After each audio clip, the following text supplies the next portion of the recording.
সম্মানিত সভাপতি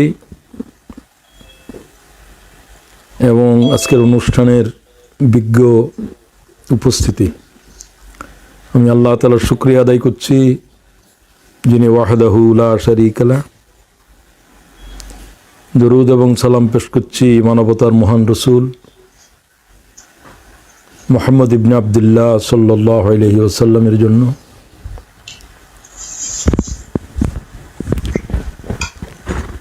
আমি সবাইকে সালাম মুবারকবাদ জানাচ্ছি। আসসালামু আলাইকুম রহমতুল্লাহি ওয়া বারাকাতুহু। ইসলামী ছাত্র শিবির আমার জীবনের, আমার হৃদয়ের, আমার প্রাণের সংগঠন। আমি সংগঠনকে ভালোবাসি, সংগঠনের কর্মীরাও আলহামদুলিল্লাহ আমাকে ভালোবাসেন। Recording in progress.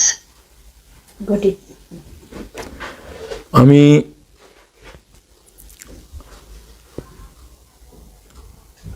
আজকের প্রোগ্রাম নেওয়ার কোনো প্রস্তুতি এবং মানসিক অবস্থা ছিল না, একটু লেখায় ব্যস্ত ছিলাম, তাও সংগঠনের জন্য, শিবিরের কর্মীদের।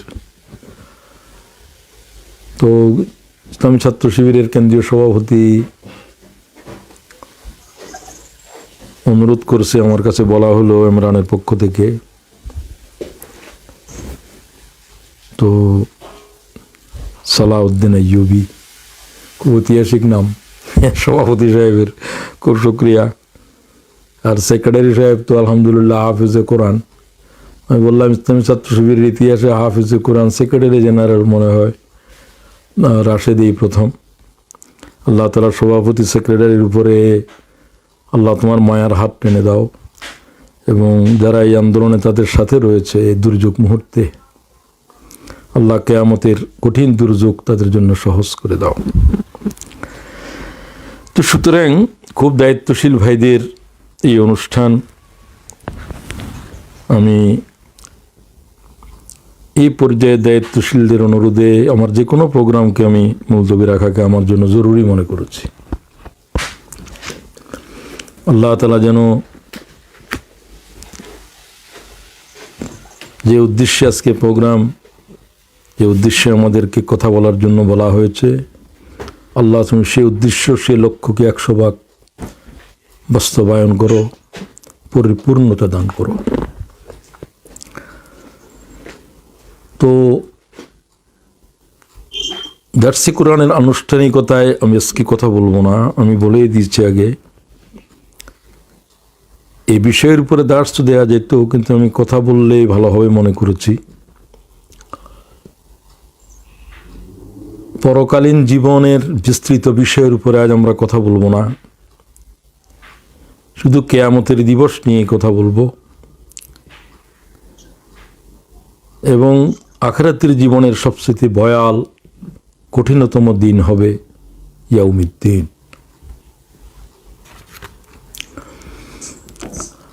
সে দিনের সংকট, ভয়াবহতা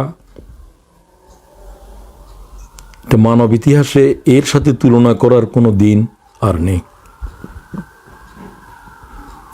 সেটাই আমাদের জীবন ইতিহাসের সবচেয়ে কঠিনতম,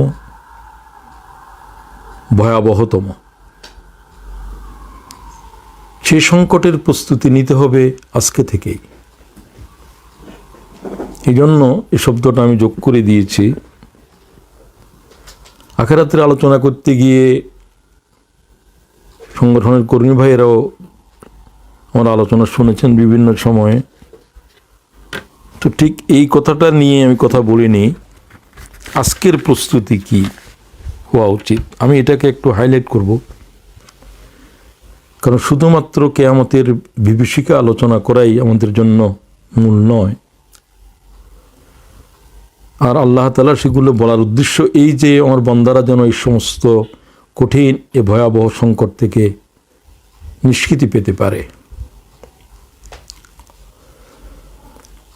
বান্দাদেরকে আল্লাহ এত ভালোবাসেন যে লক্ষ লক্ষ পয়গম্বর পৃথিবীতে পাঠালেন শুধু জাহান্নামের আগুন থেকে, ভয়াল অবস্থা থেকে বান্দাদেরকে রক্ষা করার জন্য।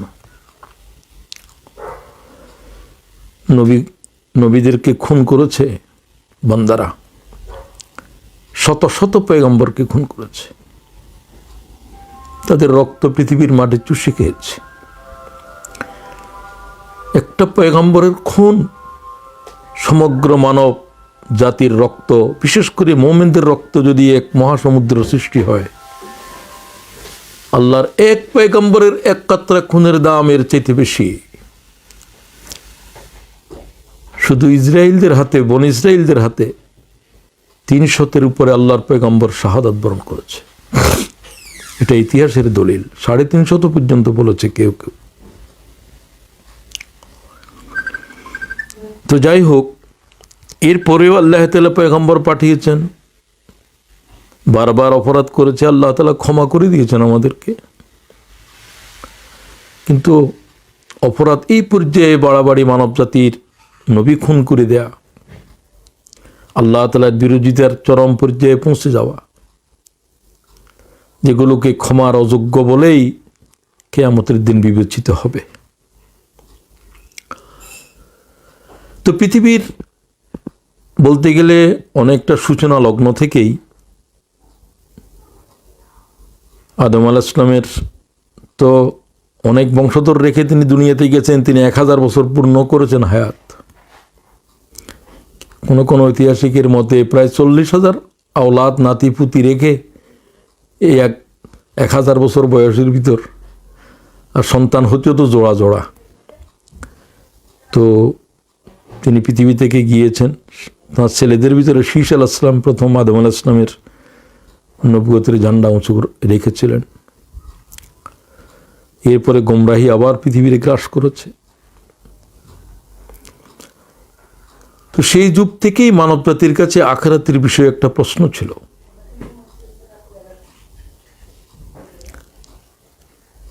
কারণ আখিরাত এমন একটা বিষয়, যে বিষয়টাকে হাতে কলমে প্রমাণ করা, দেখার, বুঝার কোনো সুযোগ নেই। বালিদ্দারাকা ইলমুহুম ফিল আখিরাহ বাল হুম ফি শাক্কিন মিনহা বাল হুম মিনহা আমুন। যত জায়গায় আমি কথা বলেছি আখিরাতের উপরে আয়াত, এটা আমাকে বেশি অস্থির করে। বালিদ্দারাকা ইলমুহুম ফিল আখিরাহ, আখিরাত সম্পর্কে ভাবতে গিয়ে তোমাদের চিন্তার ডানা ভেঙে যায়। বাল হুম ফি শাক্কিন মিনহা, তাই তোমরা যে বিষয়ে তোমাদের চিন্তারও অগম্য বিষয়, তোমরা সন্দেহ করো। কারণ বাল হুম মিনহা আমুন, এই বিষয়ের প্রতি তো মানব জাতিরা অন্ধ। মুহাম্মদুর রাসূলুল্লাহর চোখ ছাড়া তো আখিরাতের জিন্দেগিরে দেখে দুনিয়াতে কেউ আসে নাই নবীদের ভিতরে। আর ঈসা আলাইহিস সালাম আসবেন তো বিশেষ একটা কারণে। চতুর্থ আসমানের উপরে যেখানে আছেন সেখানেই আছেন, আর আল্লাহর আর কিছু দেখেন নাই। মুহাম্মদুর রাসূলুল্লাহরে তো আল্লাহ তামাম আয়াতে দেখাইছেন, এটা আর কাকেও দেখেন নাই। আদম আলাইহিস সালাম দুনিয়াতে ছিলেন যোহর থেকে আসরের সময় পর্যন্ত। এর ভিতরেই পদস্খলন হয়ে গেছে, এর ভিতরে বেরিয়ে যাওয়ার সময় হয়ে গেছে। আখিরাতের জীবনের আদম আলাইহিস সালামও দেখে নাই। ওই জান্নাতের কিছু সময় যে কাটিয়েছিলেন, এটাই ইতিহাস তাই বলে। একমাত্র মুহাম্মদ ইবনে আব্দুল্লাহকে আল্লাহ আখিরাতের রহস্যকে তন্ন তন্ন করে দেখিয়েছেন। কারো কারো বর্ণনায় সে রাতটাই ছিল দুনিয়ার হিসাবে 27.5 বছরের চাইতেও বেশি সময়। লিনুরিয়াহু মিন আয়াতিনা, আমি নিয়ে গিয়েছিলাম আমার আয়াতকে দেখাতে। সে আলোচনা ভিন্ন। ফাখবিরনি আনিস সাআত, এই কিয়ামত সম্পর্কে রাসূলুল্লাহকে প্রশ্ন করা হচ্ছে। প্রশ্ন করতেছেন কি জাতের প্রশ্নকারী? হাদিসে জিবরিল। নবী পাক বললেন, মাল মাসউলু আনহা বিআলাম মিনাস সাইল, রাওয়াহুল বুখারী, রাওয়াহু মুসলিম। কিয়ামত কবে হবে হে মুহাম্মদ সাল্লাল্লাহু আলাইহি ওয়াসাল্লাম? অনেক প্রশ্নের ভিতরে এই প্রশ্ন, 5টা প্রশ্নের ভিতর। মাল মাসউল আনহা বিআলাম মিনাস সাইল। ও পৃথিবীর শিক্ষকেরা, মুহাম্মদুর রাসূলের জবাব শোনো। কথা বলার কি বালাগত তার ভিতরে। রাসূলুল্লাহ বলেন, আল্লাহর পরে আল্লাহ তাআলা আমাকে কথা বলার বাগ্মিতার জাদু দিয়েছে। উতীতু জাওয়ামিআল কালাম। যে সমস্ত বিষয়ে আল্লাহ তাআলা আমাকে বৈশিষ্ট্য দিয়েছে তার ভিতরে কথা বলার বাগ্মিতা অন্যতম। আল্লাহু আকবার। আল্লাহ তাআলা মুহাম্মদ ইবনে আব্দুল্লাহর দরজায় আরো বুলন্দি দাও। হুজুর, আমি জানি না এই কথা বললেন না। মাল মাসউলু আনহা বিআলাম মিনাস সাইল। প্রশ্নকারীকে তিনি ভালো করেই জানেন। কি জাতের ফেরেশতা জিবরিল, আল্লাহ যার প্রশংসা করেছে কোরআনে। আল্লাহ বলছেন প্রচন্ড ক্ষমতার অধিকারী। আল্লাহ তাআলার বাণী বহন করার, এই দায়িত্ব গ্রহণ করার কোনো মালায়েকার নাই কোটি কোটি কোটি মালায়েকার ভিতরে। আমার কাছে মনে হয় আল্লাহর আরশ বহনকারী যে 8 জন ফেরেশতা রয়েছে তাদের চাইতেও বেশি ভারী জিনিস আল্লাহর কালাম। এটা আর কেউ বহন করতে পারবে না। জিবরাইলকে আল্লাহ সে তৌফিক, সে যোগ্যতা দিয়েছেন। আমার কথা আশা করি বুঝতেছেন আপনারা। সব কথা ব্যাখ্যা করার সময় নাই, কথা ইশারায় চলবে। সেই ফেরেশতা যদিও অন্যদের কাছে তিনি আগন্তক, রাসূলুল্লাহর কাছে তো আগন্তক নয়, বহু পরিচিত। ১৬ লক্ষ পয়গম্বরের কাছে জিবরাইল যতবার এসেছে, কোনো ঐতিহাসিক বলছে মুহাম্মদুর রাসূলের কাছে একাই ততবার এসেছে। সকালে আসে, বিকালে আসে, রাত দুপুরে, দিন দুপুরে। ফাখবিরনি আনিস সাআ। আমাকে কিয়ামত সম্পর্কে বলুন। মাল মাসউলু আনহা বিআলাম মিনাস সাইল। মাসউলের কাছে, যাকে প্রশ্ন করা হচ্ছে, উত্তরদানকারী, তার কাছে প্রশ্নকারীর চাইতে এই বিষয়ে অতিরিক্ত জানাবার মতো কোনো ইলম নাই। ভালো করে জিবরাইল বুঝছেন মুহাম্মদ রাসূলের জবাব কি জাতের বালাগত সম্পন্ন। সাহাবায়ে কেরাম কিছু তাজ্জুব হলেন, আবার প্রশ্ন করলেন। এটা বলতে গিয়ে রাসূল সাল্লাল্লাহু আলাইহি ওয়াসাল্লাম কোরআন শরীফের আয়াতও পড়েছেন। বুখারী নিয়েছে, মুসলিম এটা নিয়ে নেই। ইন্নাল্লাহা ইনদাহু ইলমুস সাআ ওয়া ইউনাজ্জিলুল গায়জ ওয়া ইয়া'লামু মা ফিল আরহাম ওয়া মা তাদরি নাফসুন মাযা তাকসিবু গাদা ওয়া মা তাদরি নাফসুন বিআইয়ি আরদিন তামুত ইন্নাল্লাহা আলীমুন খবীর। সূরা লোকমান আখেরি আয়াত। অবশ্যই কিয়ামতের বিষয়ে শুধু আল্লাহর কাছেই ইলম রয়েছে। এরপরে যা করে বলা হলো আকাশ থেকে বৃষ্টি হওয়ার বিষয়, মায়ের রহমের ভিতরে সন্তান, প্রত্যেক মানুষ আগামীকাল কে কী খাবে, কতটুকু খাবে, কোথায় খাবে, এসব বিষয়ের উপরে কারো কাছে কোনো ইলম নাই। কে কোথায় ইন্তেকাল করবে, কার দাফন কোথায় হবে, এসব বিষয়ে আল্লাহ তাআলাই শুধু সর্বজ্ঞ।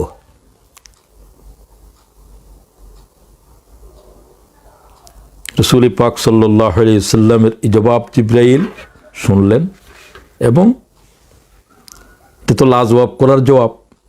ইয়াসআলুনাকা আনিস সাআতি আইয়ানা মুরসাহা। কোরআন শরীফে আল্লাহ প্রশ্ন করে জবাব দেন।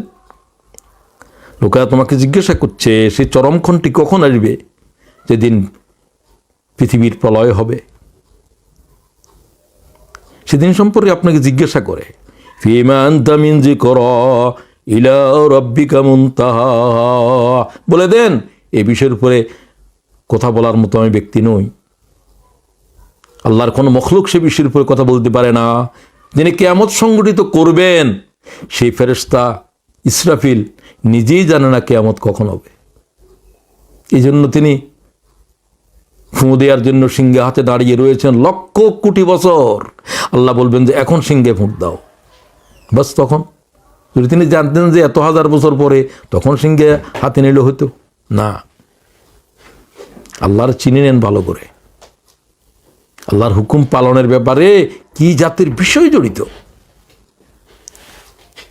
একটা সিদ্ধান্ত বাস্তবায়ন করার জন্য কোটি কোটি বছর আল্লাহর ফেরেশতা দণ্ডায়মান। তখন আল্লাহ বলবেন যে এখন ফোঁ দাও, এই কথাটা শোনার জন্য। সেটা আল্লাহ জানান নাই তাকে। ফিমা আনতা মিন যিকরাহা ইলা রাব্বিকা মুনতাহাহা, তুমি তাদেরকে সাবধানকারী তারা সেদিনকে ভয় করে, শুধু এতটুকু তুমি সেদিন সম্পর্কে তাদেরকে জানাও, সেদিনটা কিরকম ভয়াল হবে সেগুলো বলো। কখন হবে এই বিষয়ের উপরে কারো কোনো জ্ঞান নেই। তো বিভীষিকাটা কেমন? কান্নাহুম ইয়াউমা ইয়ারাউনাহা লাম ইয়ালবাসু ইল্লা আশিয়াতান আও যুহাহা, সেদিনকে দেখার পরে লক্ষ বছরের পৃথিবী মনে হবে যেন একটা দিন অতিবাহিত করেছে, অথবা যার যত হায়াত, 30 বছর, 1000 বছর। ইয়াকুলুনা মাতা হাযাল ওয়া'দু ইন কুনতুম সাদিকিন, হে নবীগণ অথবা হে মুহাম্মদুর রাসূলুল্লাহ, কিয়ামতের প্রতিশ্রুতি কখন বাস্তবায়িত হবে? আল্লাহ তাদের প্রশ্ন ডায়লগ কোট করে, কুল ইন্নামাল ইলমু ইনদাল্লাহ, বলে দাও জবাব তো আল্লাহই দিচ্ছে, প্রশ্ন রাসূলুল্লাহরে করা হচ্ছে। ইন্নামাল ইলমু ইনদাল্লাহ ওয়া ইন্নামা আনা নাযীরুম মুবিন, আমি তো খুল্লম খোলা এক উপদেশ দানকারী, কিয়ামত হবে এটা বলার গাড়ি, কখন হবে এ কথা বলার তো ইলম নাই আমার কাছে। তবে যখন হবে তখন কি হবে বলতে পারবো। ফালাম্মা রাআউহু যুলফাতান, তাও আল্লাহ থেকে, সিয়াত উজুহুল লাযিনা কাফারু ওয়া কিলা হাযাল লাযী কুনতুম বিহি তাদউন, কিয়ামত শুরু হওয়ার অবস্থা যখন দেখা দিবে, পৃথিবী যখন কাঁপতে শুরু করবে, ভয়াল এক আওয়াজ পৃথিবীকে কাঁপাতে থাকবে, তখন চেহারা মলিন হয়ে যাবে। হায়, কি শুরু হলো? ওয়াকালাল ইনসানু মা লাহা, পৃথিবীর কি হলো? পৃথিবীর কিছু হয় নাই, পৃথিবীর মরণ শুরু হয়েছে। আল্লাহ তাআলা কথা বলা কিরকম? ওয়াকিলা হাযাল লাযী কুনতুম বিহি তাদউন, তাদেরকে বলা হবে যে এই দিনটাকে তোমরা বারবার করে খুঁজতেছিলে, কবে হবে, কবে হবে, কবে হবে। যে দিনটাকে তোমরা, তার আগমন নিয়ে তো তোমরা এত প্রশ্ন তোমাদের, সেই দিনটাই তো শুরু হয়েছে।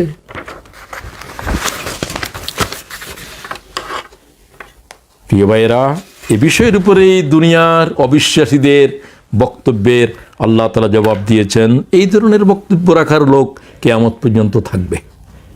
জবাবও কিয়ামত পর্যন্ত জন্য। কি বলে তারা?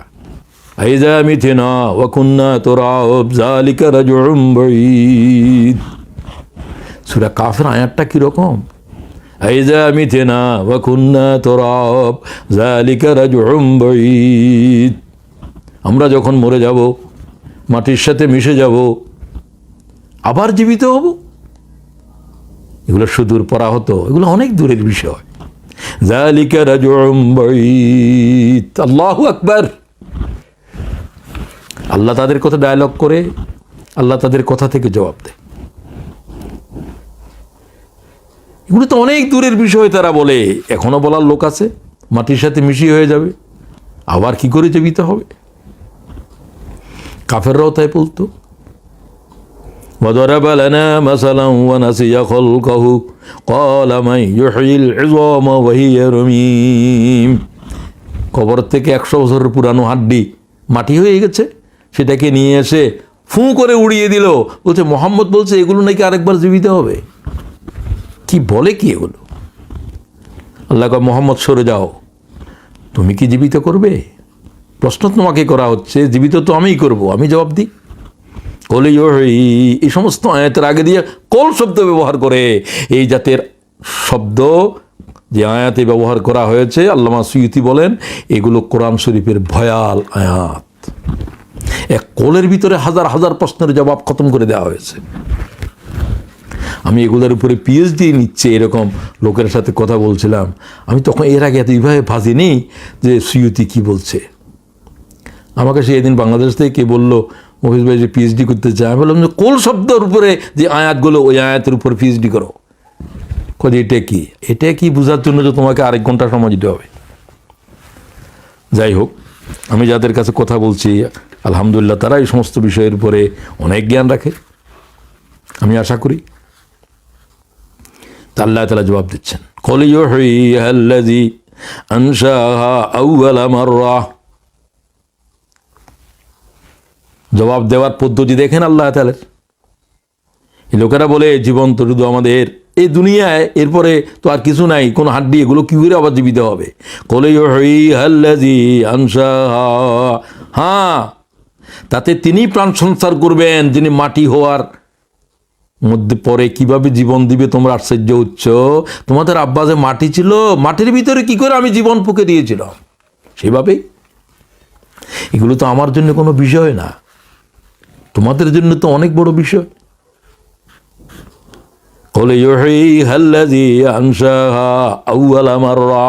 প্রথমবার যিনি জীবন দিয়েছিলেন মাটির ভিতরে, তিনি আবার মাটি হয়ে যাওয়ার পরে আবার জীবন ফুঁকে দেবেন। তার জন্য তো একেবারে সহজ।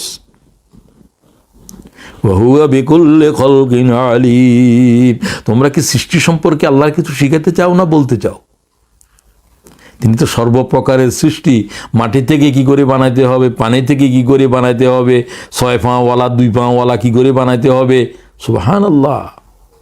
ভিজিবল ইনভিজিবল কত প্রকার, কত হাজার হাজার লাখো প্রকারের আল্লাহ তাআলা প্রকার বানিয়েছে সৃষ্টি জগতে। আল্লাহরে কেউ কি কিভাবে বানাইতে হবে তোমরা এই কিছু শিখাতে চাও নাকি? আল্লাহু আকবার। তো তোমরা তোমাদের সৃষ্টি নিয়ে ভাবো না কেন? ইয়া আইয়ুহান নাস ইন কুনতুম ফি রাইবিন মিনাল বা'স ফাইন্না খলাকনাকুম মিন তুরাব সুম্মা মিন নুতফাতিন সুম্মা মিন আলাকাতিন সুম্মা মিন মুদগাতিন মুখাল্লাকাতিন ওয়া গায়রি মুখাল্লাকাতিন লিনুবাইয়িনা লাকুম ওয়া নুকিরু ফিল আরহামি মা নাশা ইলা আজালিন মুসাম্মা। বাস আয়াত, যে আয়াত পড়ার পরে মরিস বুকাইলি ঈমান এনেছিল, এই আয়াত যাওয়ার পরে মরিস বুকাইলির জ্ঞান থমকে দাঁড়ালো। লাল কলম বুকাইলি বলল, এটা স্রষ্টার কালাম, এটা মানব রচিত কালাম হতে পারে না। এই বিষয়ের উপরে অষ্টাদশ শতাব্দীর আগে মানুষের জ্ঞানই ছিল না। আমি এই বিষয়ের কথা বলতে যাচ্ছি না। আসো, কিয়ামত সংগঠিত হওয়ার আগে কিয়ামতের কিছু আলামত জাহের হবে, যেগুলো এখন দেখা যাচ্ছে। অতি সংক্ষেপে সেগুলো দুই একটা বলতে চাই, যে এগুলোও আমাদের জীবনের জন্য, আলোচনার জন্য, প্রস্তুতির জন্য প্রয়োজন। ঘন্টা বাজার আগে ওয়ার্নিং দেয়, আগে 15 মিনিট আগে স্কুলগুলোতে, মাদ্রাসাগুলোতে ওয়ার্নিং চলছে। ওয়ার্নিং হলো যে আলামত। ওই যে জিব্রাইল আবার প্রশ্ন করে, ইয়া মুহাম্মদ ফাখবিরনি আনিল আমারাতিহা, আমাকে কিয়ামতের আলামত সম্পর্কে কিছু বলতে পারবা? হ্যাঁ বলো। قال أن تلد الأمة ربتها وأن ترى الحفاة العراة العلة رعاشا يتطاولون في البنيان। বুখারী, মুসলিমও নিয়েছেন। হ্যাঁ, এই প্রশ্নকারী জেনে রাখো কিয়ামত কখন হবে, কিয়ামতের আলামত কি। দুইটা আলামত বললেন, রাসূলুল্লাহ বললেন যে দুইটা আলামত দেখা গেলে বুঝবো যে কিয়ামত এসে গেছে। প্রথম আলামত তো আমি নিজেই, আখেরি রসুল এসে গেছে মানে কিয়ামত এসে গেছে। একেবারে আরো নিবিড় যেহেতু জানতে চাচ্ছ, 1400 বছর আগে যা বলেছে সেগুলো এখন দেখো। আনতালেদাল আমাতু রাব্বাতা, দাসী মুনিবকে জন্ম দেবে। খুব রূপক কথা। ওয়ান তারাল হুফাতাল উরাতাল আল্লাতা রিয়াশা ইয়াতাতাওয়ালুনা ফিল বুনিয়ান।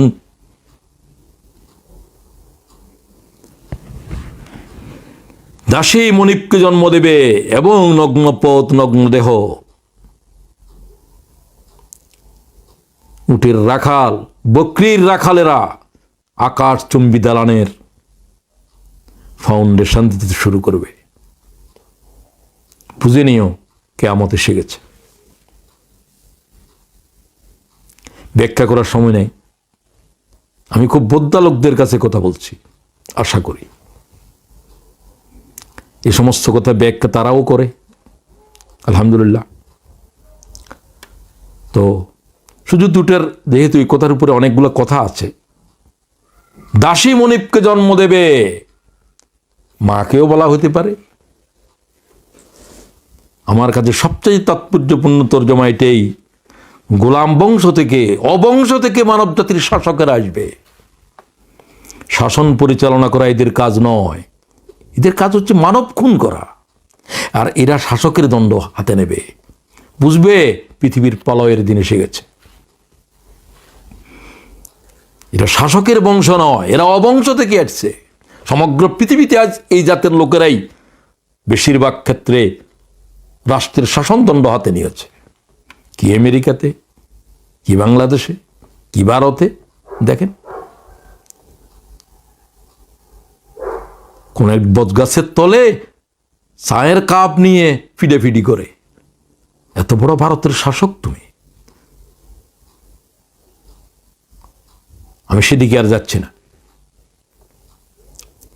এরপরে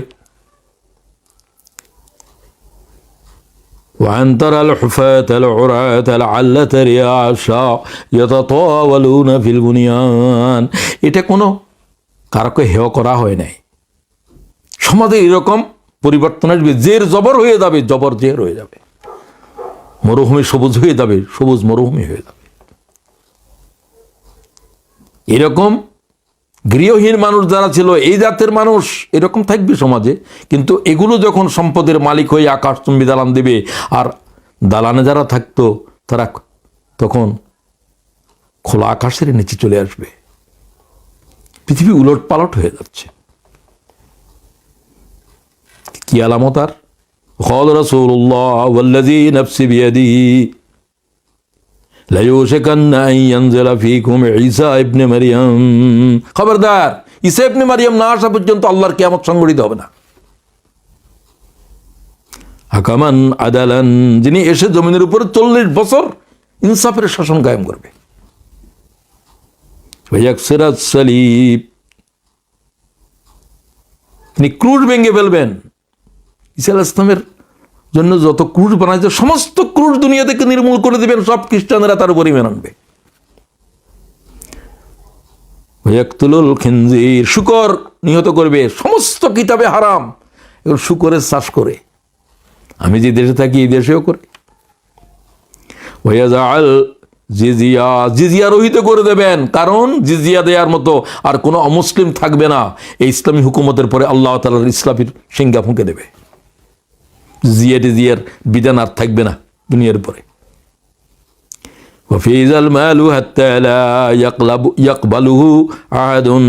সম্পদের প্রাচুর্য 40 বছর এইভাবে আসবে যে জমিনে বিচি বপন করা এবং ফসল কাটা 1 দিন আর 2 দিনের বিষয় হবে। মানবের কাছে পৃথিবী এত অপাঙ্ক্তেয় হয়ে যাবে, মানুষ দুনিয়ার দিকে তাকাতে চাইবে না। আল্লাহর একটা সিজদা দেওয়া তামাম দুনিয়ার চাইতে বেশি দামি মনে করবে। সুবহানাল্লাহ। এটা অল্প সময় থাকবে। হাত্তা তাকুনা সিজদাতুন খায়রাল লাহুম মিনাদ দুনিয়া ওয়া মা ফিহা, সমগ্র পৃথিবীর ভিতরে যা কিছু আছে আল্লাহকে একটা সিজদা দেওয়া এর চেয়ে দামি মনে করবে। মানব জাতির কাছে আল্লাহর বন্দেগী এইভাবে বুঝে আসবে ঈসা আলাইহিস সালাম যখন দুনিয়ার উপরে আসবেন। রাওয়াহুল বুখারী। عن أبي هريرة قال قال رسول الله صلى الله عليه وسلم لا تقوم الساعة حتى يقاتل المسلمون اليهود, দুনিয়ার উপরে বিপর্যয় সৃষ্টি করবে ইহুদিরা এবং তাদের বিরুদ্ধে মুসলমানদের এক ভয়াল যুদ্ধ শুরু হবে। যে যুদ্ধ ঈসা আলাইহিস সালামের আগের থেকে শুরু হবে, ইমাম মাহাদি থেকে। ইমাম মাহাদি পর্যন্ত দাজ্জাল যখন বেরিয়ে আসবে, একে মোকাবেলা করতে পারবে না। এই দাজ্জাল আসাটাও কিয়ামতের একেবারে নিকটতর, এবং আমার তো মনে হচ্ছে 100 বছর সময় নেই, দাজ্জাল পৃথিবীতে এসে যাবে। 100 বছর তো বেশি মনে হচ্ছে। যেদিন এত নিধন চলবে দুনিয়ার উপরে, এত মালহামা, এত ভয়াল রক্তপাত হবে, 100 মানুষের ভিতরে 99 জন মানুষের জীবন কতল হতে থাকবে। মুসলমানও হবে, অমুসলমানও হবে, সব হবে। মালহামা চলতে থাকবে, মালহামা, ভয়াল বিপর্যয়, ভয়াল খুন খারাপি। হত্যাকারী জানবে না কি কারণে হত্যা করে। একটা বোমা মেরে লাখ লাখ মানুষের জীবন যাবে, কি অপরাধ করেছিল তাদের কোনো জবাব নাই। কোন অপরাধের কারণে মানব খুন হবে, নিহত ব্যক্তিও জানবে না, হত্যাকারীও জানবে না, শুধু খুনেই চলতে থাকবে। সেদিকে আর যাচ্ছি না। এই সমস্ত আলামত এসে গেছে, সেগুলোর বিষয়ে উম্মতের আলেমদের ভিতরে জ্ঞানীরা কথা বলতে শুরু করেছেন এবং তারা বিজ্ঞতার সাথে কথা বলছেন। এগুলো নিয়ে যারা উপহাস করে তারা কিয়ামতের দিনে উপহাস করবে যে এটা কি কিয়ামত না আর কিছু। আল্লাহ কয় মুসা আলাইহিস সালামের, তোমার উম্মতেরা আমাকে দেখার পরেও বলবে যে এটা যে আল্লাহ তার দলিল কি। বুঝছেন? তাদের বিষয়ে কোনো আলোচনা নাই, তাদের জন্য আল্লাহর কোনো ওহী নাযিল হয় নাই। উলাইকা হুমুল গাফিলুন, এরা হচ্ছে বেখবরের দল, বেখবরের দল। এদের খবর হবে পৃথিবী শেষ হয়ে যাওয়ার পর।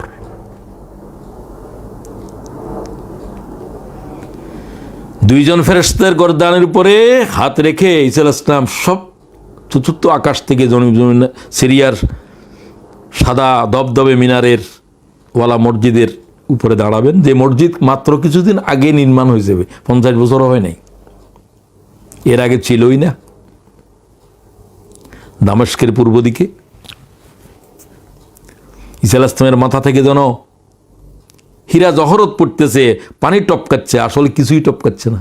রাসূলুল্লাহ বলছেন আমি এই অবস্থায় তাকে আকাশেও দেখেছি এবং যখন জমিনে আসবে তখন এরকম থাকবে। রাওয়াহু মুসলিম।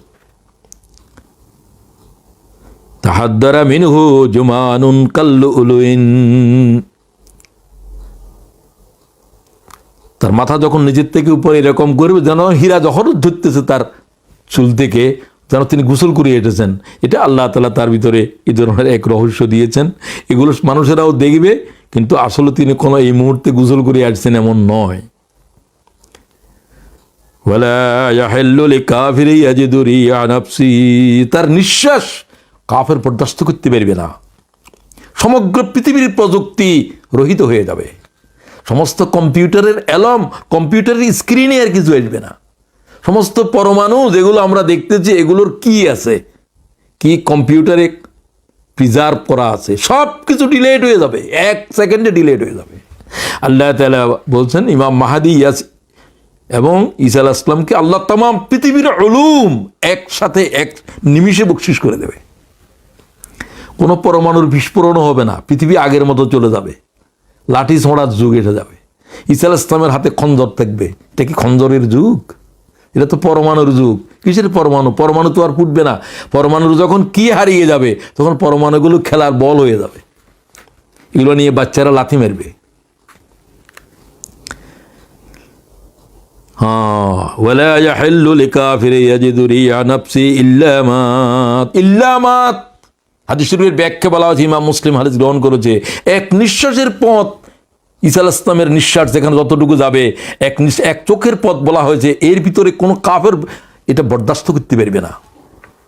আপনারা যেরকম এখন ভাইরাস বরদাস্ত করতে পারলেন, বাইরে হয়ে গেলে কারো টাচে গেলে সব মারা যাচ্ছে বা ভাইরাসে ঈসা আলাইহিস সালামের নিঃশ্বাসের ভিতরে যে আগুন থাকবে এটা কোনো কাফের বরদাস্ত করতে পারবে না। আল্লাহর সরাসরি আল্লাহর সাহায্য ঈসা আলাইহিস সালামের সাথে থাকবে, মেহাদির সাথে থাকবে। ফায়ুদলবুহু হাত্তা ইউদরিকুহু বিবাবি লুদিন, লুদ নামক স্থানে তিনি বের হয়ে বলবেন যে জিহাদের বায়াত করো। ফজরের নামাজের সময় আসবেন, নামাজ শেষ করার পরে মুসল্লিদের দিকে তিনি ইমাম সাহেব ফিরবেন, তিনি কথা বলবেন। ঈসা আলাইহিস সালাম সবাইকে বললেন যে দাজ্জাল পৃথিবীর উপরে বিপর্যয় সৃষ্টি করছে, দাজ্জালকে নিহত করার জন্য ইমাম মাহাদি পরাস্ত হয়ে যাবে, তিনি ঈসা আলাইহিস সালামের অপেক্ষায় থাকবেন। সেই অবস্থার দিকে পৃথিবী চলে যাচ্ছে। ইমাম মাহাদি আসার তো আমার মনে হয় 50 বছর নাই। আল্লাহ তাআলা ভালো জানেন সব কিছু। আমরা অবস্থা দেখে, আলামত দেখে বলতেছে, ডাক্তার বলছে, সেদিন আমার বড় অপার সম্পর্কে বললেন যে উনার 65% উনার লাঞ্চ অকেজো হয়ে গেছে। তো আল্লাহ তাআলা মেহেরবানি করছেন, আবার এখন কিছুটা ভালোর দিকে এখন অক্সিজেন নিয়ে আছে। তো ডাক্তার তো এটা বলতেই পারে, তার লাংস এখন 65% পর্যন্ত ক্রিয়াশীল নয়। তিনি যদি আর সামনে যান 80 পর্যন্ত যদি চলে যায়, তাকে আর বাঁচানো সম্ভব নয়।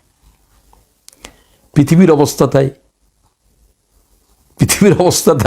পৃথিবীর এখন লাংস অ্যাটাক করেছে, মরণে অ্যাটাক করতেছে। তো পৃথিবীরও তো মৃত্যু হবে। এখন আসেন কিভাবে সে প্রলয় শুরু হবে। কিছুই না, হঠাৎ করে একটা আওয়াজ শোনা যাবে। হঠাৎ কেউ খেলার ভিতরে থাকবে, কেউ ঘুমের ভিতরে থাকবে, হঠাৎ একটা আওয়াজ, এটা আর বন্ধ হবে না। তাফসীরকারীরা বলছে ইসরাফিলের এক নিঃশ্বাস 40 বছর চলতে থাকবে। আল্লাহু আকবার, শুধু বাড়তে থাকবে। ইয়াউমা ইউনফাখু ফিস-সূর, মানুষ যখন সে আওয়াজ শুনবে কি বলবে? যালিকা ইয়াউমুল ওয়াঈদ, আজকে ঈদের দিন নয়, ওয়াঈদ, ভয়াল দিন এসে গেছে। হায় হায়, কিয়ামত কি শুরু হয়ে গেল? হ্যাঁ, শুরু হয়ে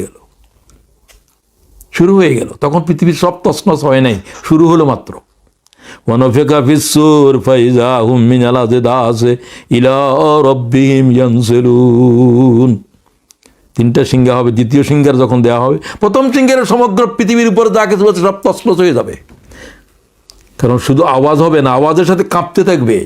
ভাইব্রেটিং বডি মেক সাউন্ড। বিজ্ঞানীরা বলে যেখানে কম্পন আছে সেখানে শব্দ আছে।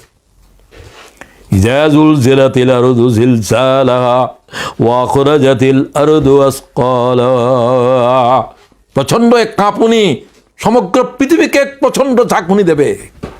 হাজার হাজার লক্ষ বছরের সভ্যতা দুমড়ে মুচড়ে যাবে।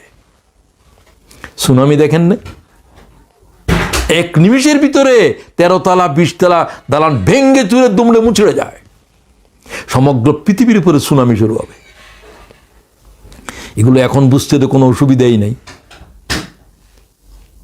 কত রেক্টারে ভূমিকম্প হয়, তো তার থেকে যদি আরো 10 গুণ 20 গুণ 100 গুণ 1000 গুণ বেড়ে দেয়, তো পৃথিবী তো এক নিমিষের ভিতরে দুমড়ে মুচড়ে যাবে সব। তোমরা জিজ্ঞাসা করো কবে কিয়ামত হবে। ইয়াসালু আইয়ানা ইয়াউমুল কিয়ামা ফাইজা বারকাল বাসার। আল্লাহ তাআলার জবাব কি হবে? দে ফাইজা বারকাল বাসার ওয়া খাসাফাল কমর ওয়া জুমিআশ শামসু ওয়াল কমর। যা দেখলে চোখ বিভ্রাট হয়ে যাবে। কি দেখতেছি এগুলো? পাহাড়গুলো ধুনার উইয়ের মতো উড়ে যাচ্ছে। হ্যাঁ, ওয়া জুমিআশ শামসু ওয়াল কমর, চন্দ্র সূর্য টক্কর শুরু হয়েছে গ্রহ নক্ষত্রের ভিতরে। এক একটা গ্যালাক্সি আর একটা গ্যালাক্সির সাথে যুদ্ধ শুরু হয়েছে। এক একটা গ্যালাক্সির ভিতরে এক একটা তারার দলের ভিতরে 40,000 কোটি নক্ষত্র আছে। একটা আর একটার সাথে যখন আঘাত খাবে, একটা কত বড় বড় নক্ষত্র এগুলো। সূর্য যদি 13 লক্ষ গুণ বড় হয়, এরকম 13 লক্ষ সূর্য পেটে নিতে পারে কোটি কোটি নক্ষত্র মহাকাশে আছে। فإذا برق البصر وخسف القمر وجمع الشمس والقمر يقول الإنسان يومئذ أين المفر। কোথায় পালাবো? এক আওয়াজ तमाम দুনিয়ার উপর বর্পা হবে। পালাবার কি কোনো জায়গা আছে? কাল্লা লা ওয়াজার, না, পালাবার কোনো জায়গা নাই। কোথায় পালাবে? কাল্লা লা ওয়াজার ইলা রাব্বিকা ইয়াউমাইযিনিল মুস্তাকার। পালাবার কোনো জায়গা নাই, আল্লাহর কাছে অবস্থান নেওয়া ছাড়া আর কোনো জায়গা নাই। আর একটা সিংহের আওয়াজ দেবে যে সব আল্লাহর জাতের কাছে হাজির হয়ে যাবে, কবর থেকে সব বেরিয়ে আসবে। এগুলো নিমিষে ঘটে যাবে, কোনো সময় লাগবে না। মানুষ টেরও করতে পারবে না যে কিয়ামত শুরু হয়ে গেছে। আল্লাহু আকবার। ইযা যুলজিলাতিল আরদু জিলজালাহা ওয়া আখরাজাতিল আরদু আসকালাহা। সোনা চাঁদির খনি টনি যা পৃথিবীর মাটির নিচে আছে সব পৃথিবী বমি করে দেবে। ক্বালাল ইনসানু মা লাহা। পৃথিবীর কি হলো? পৃথিবীর কিছু হয় নাই। পৃথিবীর মৌত চলতেছে, পৃথিবীর উপরে প্রলয় চলছে। إذا السماء انفطرت وإذا الكواكب انتثرت وإذا البحار فجرت وإذا القبور بعثرت। কিয়ামত যেন আয়াত, প্রত্যেকটা আয়াতের ভিতরে আছে। আমি বলিনি, রাসূলুল্লাহ বলছেন। হুজুর বলেন কিয়ামতকে দেখতে চাও, সূরা ইনফিতার পড়ো পড়ো। إذا السماء انفطرت وإذا الكواكب انتثرت। আকাশ যখন ফেটে যাবে, তারকাসমূহ যখন বিক্ষিপ্ত হয়ে যাবে, সমুদ্রের ভিতরে যখন ভয়াল আগুন ধরে যাবে, কবরের থেকে যখন সমগ্র সৃষ্টি মানব জাতিরা উঠতে শুরু করবে, ভয়াল দৃশ্য শুরু হবে।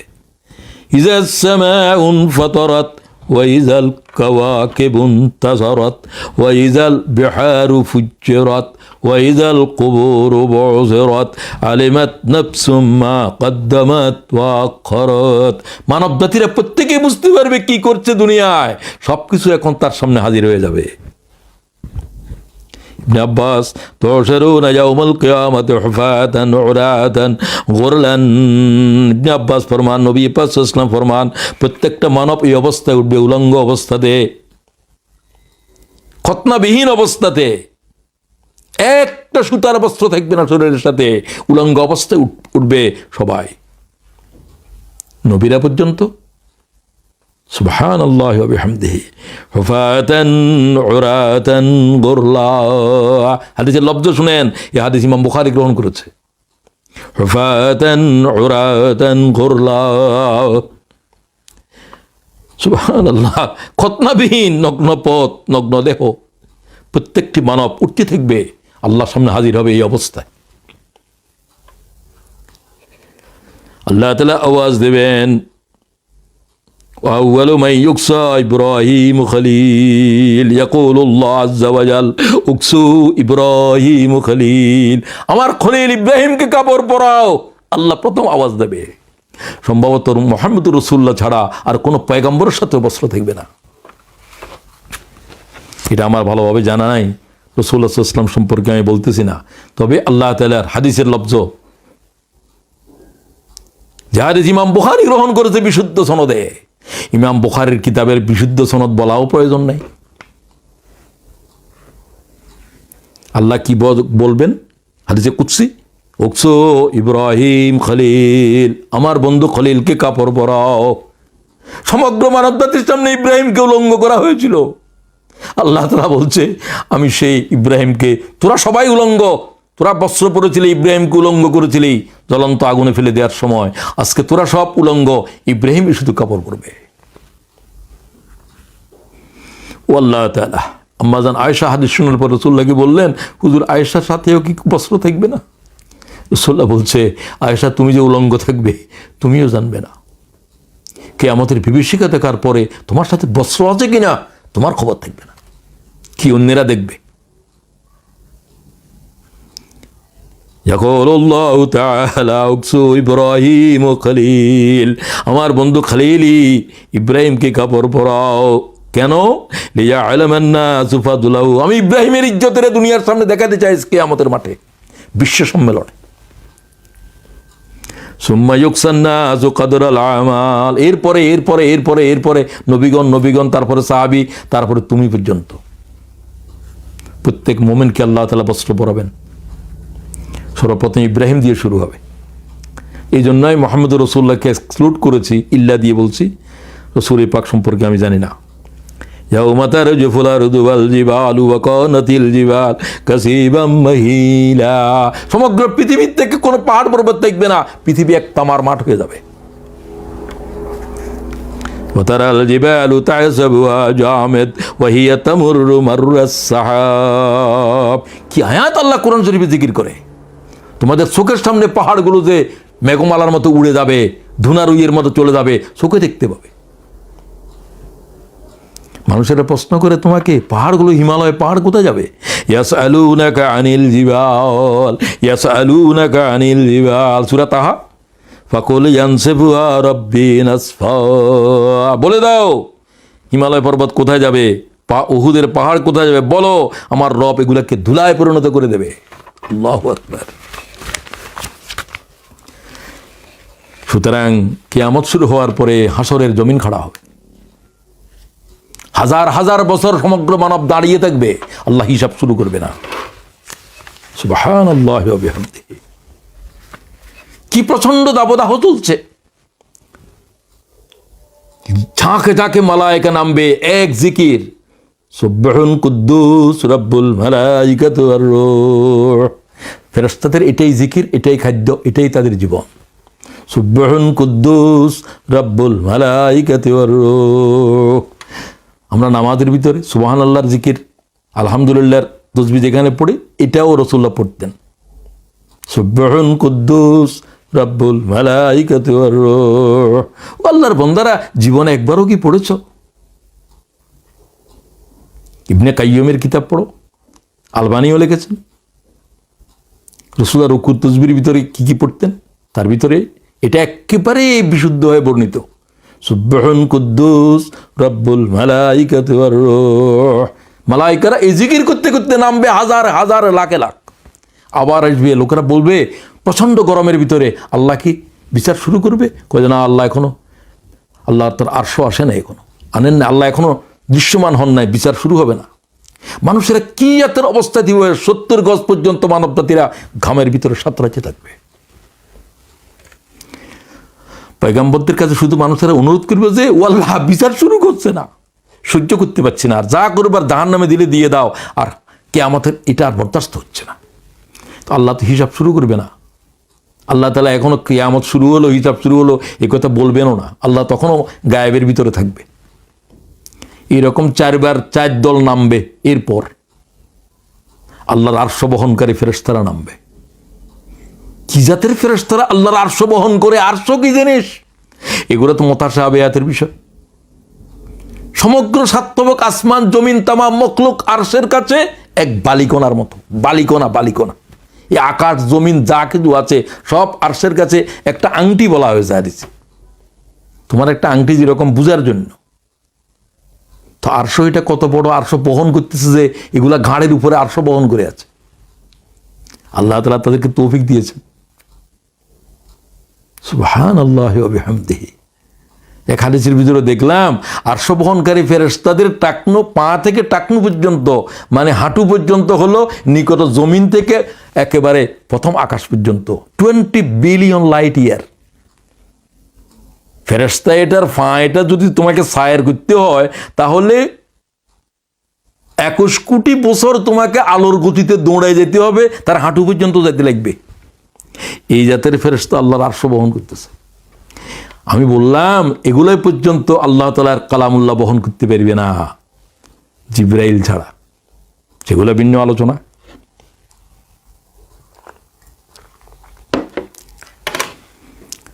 এরপরে অস্থির হওয়ার পরে মানব জাতিরা আদম আলাইহিস সালামকে বলবে, আব্বাজান, সমগ্র মানব জাতির পিতা তো তিনি। কুল্লুকুম আবনাউ আদম ওয়া আদামু মিন তুরাব। তোমরা সকলে আদমের আওলাদ, আদমকে আল্লাহ মাটি থেকে পয়দা করেছে। আদম আলাইহিস সালাম বলবেন, লাস্তুলা, আমি আল্লাহর কাছে যেতে পারবো না, আল্লাহর কাছে আমি যেতে পারবো না, কারণ জীবনে একটা ভুল করেছিলাম।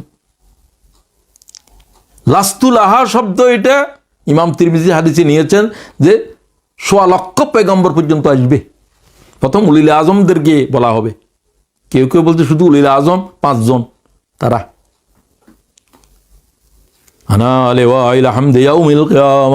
কিয়ামতের দিন আমি আল্লাহ তাআলার হামদের পতাকা বহন করব, সমস্ত পয়গম্বর আমার কদমের উপরে জমা হবে। আদম থেকে শুরু করে ঈসা রুহুল্লাহ পর্যন্ত পয়গম্বর মুহাম্মদ রাসূলুল্লাহকে অনুরোধ করবে, আল্লাহর কাছে কথা বলার কারো সাধ্য নাই। সবাই শুধু বলবে, নফসি ওয়াকালা আদম সফিউল্লাহ নফসি ওয়াকালা নূহ নবিউল্লাহ নফসি। ইমাম বুখারী হাদিস নিয়েছে, ওয়াকালা ইব্রাহিম খলিলুল্লাহ নফসি। সমস্ত পয়গম্বরের এক আওয়াজ। তুমি কোন হুজুর, কোন মুজুর? মানুষদেরকে ধোকা দাও আর বলো যে আমিও জান্নাতে যাব আর তোমাকেও নিয়ে যাব। এই জাহেলের কি জান্নাত সম্পর্কে, কিয়ামত সম্পর্কে কোনো এলেম আছে? ওয়াকালা আদম সফিউল্লাহ নফসি ওয়াকালা ইব্রাহিম খলিলুল্লাহ নফসি ওয়াকালা নূহ নজিউল্লাহ নফসি। এরপরে হুজুর এটার কি কোনো নাম আছে এখানে? তুমি বলো। উম্মতের সাথে কি ধরনের টালবাজি করতেছো তোমরা? মুহাম্মদুর রাসূলুল্লাহ সাল্লাল্লাহু আলাইহি ওয়াসাল্লাম সিজদায় হুজুর বলছেন, আমি কি বলে যে সিজদায় পড়বো সেটা আমার এখন জানা নাই, হাদিসের লফজ। আমি সিজদায় পড়ে কাঁদতে থাকবো। আল্লাহর রাগ সমস্ত আকাশ জমিনকে, সেগুলো তো আগেই ভেঙে গেছে, কিয়ামতের জমিন থরথর করতে থাকবে। লিমানিল মুলকুল ইয়াউম, বল আজকে রাজত্ব কার? কে আওয়াজ দিবে? আল্লাহর জবাব কে দেবে? আল্লাহ থেকে জবাব আসবে, লিল্লাহিল ওয়াহিদিল কাহ্হার। আজকে কাহারের রাজত্ব চলছে, যে সমগ্র সৃষ্টিকে ফানা করে দিয়েছে। সমস্ত নাফরমান গুনাহগার সব আল্লাহর জাতের সামনে আজ হাজির। এমন একজন মানব কি আছে আজ অনুপস্থিত? আজকে অনুপস্থিত থাকার দিন নয়। আর এক এক দলের এক এক অবস্থায় থাকবে। কাকে আল্লাহ অন্ধ করে উঠাবে,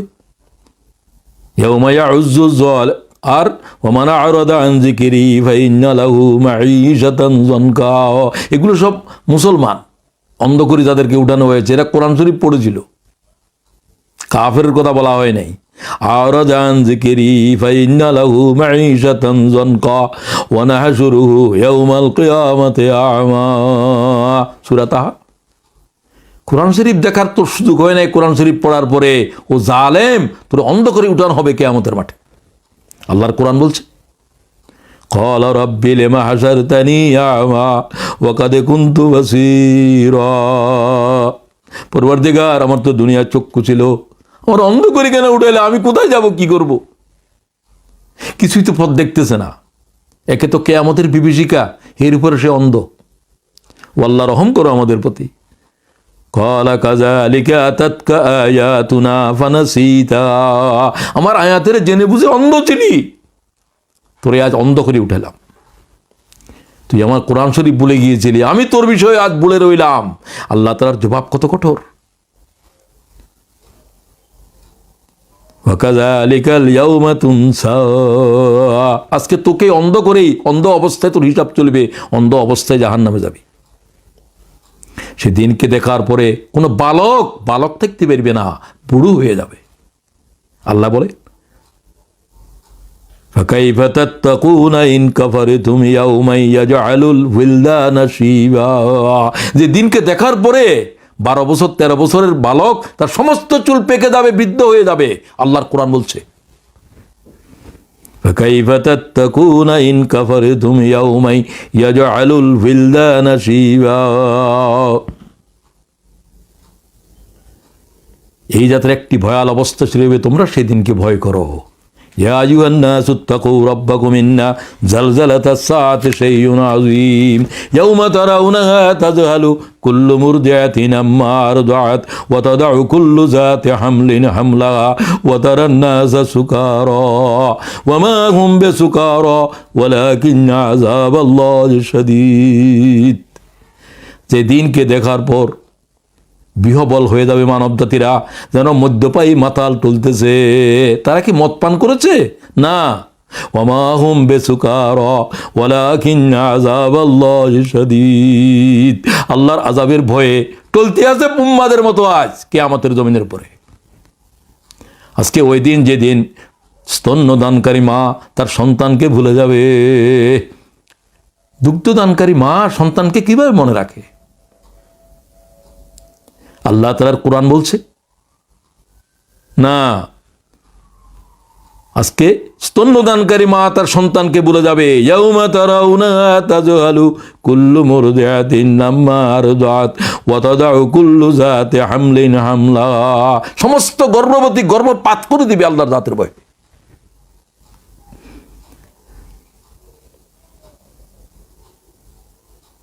ওয়ালাকিন্না আযাবাল্লাহি শাদীদ ওয়ালাকিন্না আযাবাল্লাহি শাদীদ। আল্লাহর ভয়াল আযাব আজ চোখে দেখেছে মানব। জালেমেরা আজ নিজেদের হাত কামড়াই থাকবে, হায় হায় কি করলাম দুনিয়ার উপরে, হায় হায় কি করলাম। ইয়াউমা ইয়াউজ্জু যালিমু আলা ইয়াদাইহি ইয়াকুলু ইয়া লাইতানি ইত্তাখাযতু মা'আর রাসূলি সাবিলা ইয়া ওয়াইলাতা লাইতানি লাম আত্তাখিজ ফুলানান খলিলা। আল্লাহ কি আয়াত জিকির করে কোরআন শরীফে, সূরা ফুরকান, ইয়াউমা ইয়াউজ্জু যালিমু আলা ইয়াদাইহি, জালেমেরা আঙ্গুল খাবে, হাত তালু খাবে, হাতের গোশত হাড্ডি থেকে ছিঁড়ে ছিঁড়ে খাবে, হায় দুনিয়ার হায়াতের কিভাবে বরবাদ করে আসলাম। এই জাতের আফসোসও কি কোনো কাজ দেবে? সে অনুভূতি যদি আজকে আসতো তাহলে তো জাহান্নামে জ্বলতেই পারতো না, জাহান্নাম তার উপরে আরাম হয়ে যেত যদি সে অনুভূতিটা পৃথিবীর জীবনে আসতো আমাদের কাছে। ইয়া লাইতানি ইত্তাখাযতু মা'আর রাসূলি সাবিলা। এরা উকবা বিন আবু মুঈত বিরাট এক মেজবান দিল, মুহাম্মদ রাসূলুল্লাহকেও দাওয়াত দিছে। রাসূলুল্লাহ বলছে তুমি ঈমান না আনলে তোমার খানা কেমনে খাবো? কয়ে আচ্ছা ঈমান আনলাম, খাও। রাসূলুল্লাহ খেলেন। তারপরে আবু মুঈতের বন্ধু আসছে, উমাইয়া বিন খলফ, বেয়াদব, নম্বর 1 বেয়াদব উমাইয়া বিন খলফ, হযরত বেলালের জ্বলন্ত আগুনের উপরে যে পড়েছে। বলছে আমি শুনলাম তুমি নাকি মুহাম্মদের উপর ঈমান আনছো। কয় তোমার মেজবান খাবো না আমি। কয় আচ্ছা ঠিক আছে, যা হয়েছে হয়েছে, আর ঈমান কথা বাদ দাও। কয় না বাদ দাও না, মুহাম্মদের চেহারার উপরে তুতু মারো, তা না হলে খাবো না। বন্ধুত্ব রক্ষা করার জন্য রাসূলুল্লাহর চেহারার উপরে থুতু মেরে দিয়েছে। রাসূলুল্লাহকে দাওয়াত দিয়েছে, খানা খাওয়াইছে, তারপরেও সে এই আয়াতে তাফসীর ইমামে তাবারি বলতে, সে বলবো যে হায় হায় তারে কেন বন্ধু বানাইছিলাম, আজ গোশত খাবে কামড়াইয়া। অন্যদের জন্য একই কথা। ইয়াউমা ইয়াউজ্জু যালিমু আলা ইয়াদাইহি ইয়াকুল ইয়া লাইতানি ইত্তাখাযতু মা'আর রাসূলি সাবিলা ইয়া ওয়াইলাতা লাইতানি লাম আত্তাখিজ ফুলানান খলিলা। আজকে অমুকের সাথে কেন বন্ধুত্ব রাখছিলাম, ওই দলে কেন ছিলাম, তাদের সাথে সম্পর্ক কেন রাখছিলাম, গোশত থেকে হাড্ডিকে জুদা করবি আজকে। সে অনুভূতি কি আছে পৃথিবীর জীবনে? আমি বলছিলাম শুধু আখিরাতের আলোচনা নয়, আজকের জন্য প্রস্তুতি গ্রহণ করো। কাদের সাথে চলার কারণে আজ জাহান্নামে যাওয়ার জন্য প্রস্তুত হচ্ছ? হাড্ডি থেকে গোশত টেনে খাওয়ায় খেলেও কোনো ফয়সালা হবে না। খোদার কসম খেয়ে বলছি, আল্লাহর কোরআন সাক্ষ্য দিচ্ছে। প্রিয় ভাই বোনেরা, মনে হয় না সব তো ভাই। ওয়ালাউ তারা ইযিল মুজরিমুনা নাকিসু রুসিহিম ইনদা রাব্বিহিম রব্বানা আবসারনা ওয়া সামি'না ফারজি'না না'মাল সালিহা। নাফরমান কারুন, ফেরাউন, মাউসেতুম, এই জাতের নম্বরই কাফেরগণ আল্লাহর ইজলাসে আজ মাথা নিচু করে দাঁড়িয়ে থাকবে উলঙ্গ অবস্থাতে। কি বলবে? আল্লাহ তাদের ডায়লগ কোট করতেছে সূরা সিজদার ভিতরে 32 সূরার 12 নম্বর আয়াত। ওয়ালাউ তারা ইযিল মুজরিমুনা নাকিসু রুউসিহিম ইনদা রাব্বিহিম। রাসূলুল্লাহ হাদিস শরীফে বলেছেন, এদের চোখের পানি শেষ হয়ে খুন জারি হবে, খুন শেষ হয়ে যাবে, রক্ত জারি হবে, রক্তও শেষ হয়ে যাবে, শুকিয়ে যাবে সব। কি বলবে? রব্বানা আবসারনা ওয়া সামি'না ফারজি'না না'মাল সালিহা। শব্দগুলো লক্ষ্য করেন, রব্বানা আবসারনা ওয়া সামি'না ফারজি'না না'মাল সালিহা। আয় আল্লাহ তাআলা, আজকে তোমার গর্জন শুনেছি, আওয়াজ শুনেছি, মালায়েকার আজ চোখে দেখেছি, আমাদেরকে আর একবার পৃথিবীতে যাওয়ার অনুমতি দাও। কি জন্য? না'মাল সালিহা, কিছু নেক আমল করার জন্য, কিছু সদকা করার জন্য, কিছু দান করার জন্য, কিছু মানবতার সেবা করার জন্য, কিছু নেক আমল নিয়ে আসার জন্য। ও আল্লাহ, পৃথিবীতে যাওয়ার আরেকবার সুযোগ দাও না। আল্লাহ কই পৃথিবী কি আছে? কাল্লা ইযা দুক্কাতিল আরদু দাক্কান দাক্কা ওয়া জাআ রাব্বুকা ওয়াল মালাকু সাফফান সাফফা। পৃথিবীর লাশের উপরে কিয়ামত খাড়া হয়েছে, পাহাড় পর্বত পর্যন্ত ধুলার ওইয়ের মতো উড়ে গেছে। কোন পৃথিবীতে ফিরে যাবে? পৃথিবী কি আছে? লাকাদ কুনতা ফি গাফলাতিন মিন হাযা ফাকাশাফনা আনকা গিতাআকা ফাবাসারুকাল ইয়াওমা হাদীদ। সমস্ত অদেখারে আজ চোখে দেখবে, মালায়েকেরা আজ দেখবে, গুনাহগুলোকে আজ চোখে দেখবে, কি নেক আমল করছে কি বদ আমল করছে সব কিছু চোখে দেখবে আজ। আল্লাহকে চোখের উপর থেকে তামাম পর্দা টেনে দিয়েছি আজ। সুতরাং ঠিক এইরকম এক অবস্থার ভিতরে, এক ভয়াল অবস্থা, আমি সব অবস্থা তো বর্ণনা করার মতো নয়, এক একটা আয়াত বর্ণনা করার পরে আর বর্ণনা না করলেও চলে। এইরকম অবস্থা এক একটা আয়াতের ভিতরে গোটা কিয়ামত রয়েছে। প্রিয় ভাইয়েরা, সেই অবস্থার ভিতরেও নেককারদেরকে আল্লাহ তাআলা এই প্রচণ্ড দাবদাহ থেকে মগজজাতের টকবক করতে থাকবে কিয়ামতের মাঠে। তাদের নাসার অন্ধ দিয়ে কানের ভিতর থেকে গিলুগুলো বেরোতে থাকবে। ক্বালা রাসূলুল্লাহ সাল্লাল্লাহু আলাইহি ওয়াসাল্লাম, হুজুর পাক সাল্লাল্লাহু আলাইহি ওয়াসাল্লাম এক হাদিসের ভিতরে বলছেন যে 70 গজ পর্যন্ত ঘামের ভিতরে সত্রাজ্য থাকবে। যার ঘাম তার, যার যতটুকু। ইন্নাল আরাকা ইয়াউমাল কিয়ামা, কিয়ামতের দিন লা ইয়াযহাবান্না ফিল আরদি 70 যারা, কিয়ামতের দিবসে পাপিষ্ঠদের ঘাম 70 হাত পর্যন্ত পৌঁছাবে। ক্বালা রাসূলুল্লাহ সাল্লাল্লাহু আলাইহি ওয়াসাল্লাম, হাদিসের দলিল থেকে শুনেন। তো সেই দিনে কোনো কি ছায়া আছে? ছায়াহীন সে প্রান্তরে। হ্যাঁ, عن أبي هريرة قال قال رسول الله صلى الله عليه وسلم سبعة يظلهم الله في ظله يوم لا ظل إلا ظله। ওই যে বলছিলাম, শুধু বিভীষিকা আলোচনা করা নয়, আজকের প্রস্তুতি গ্রহণ করো। সে কিয়ামতের বিভীষিকা থেকে যারা নাজাত পাবে তাদের ভিতরে শামিল হই। রাসূলুল্লাহ বিশুদ্ধভাবে ইমাম বুখারী হাদিস নিয়েছেন, 7 জন মানুষ এই ভয়াল বিভীষিকার ভিতরে আল্লাহর আরশের ছায়া নিচর থাকবে।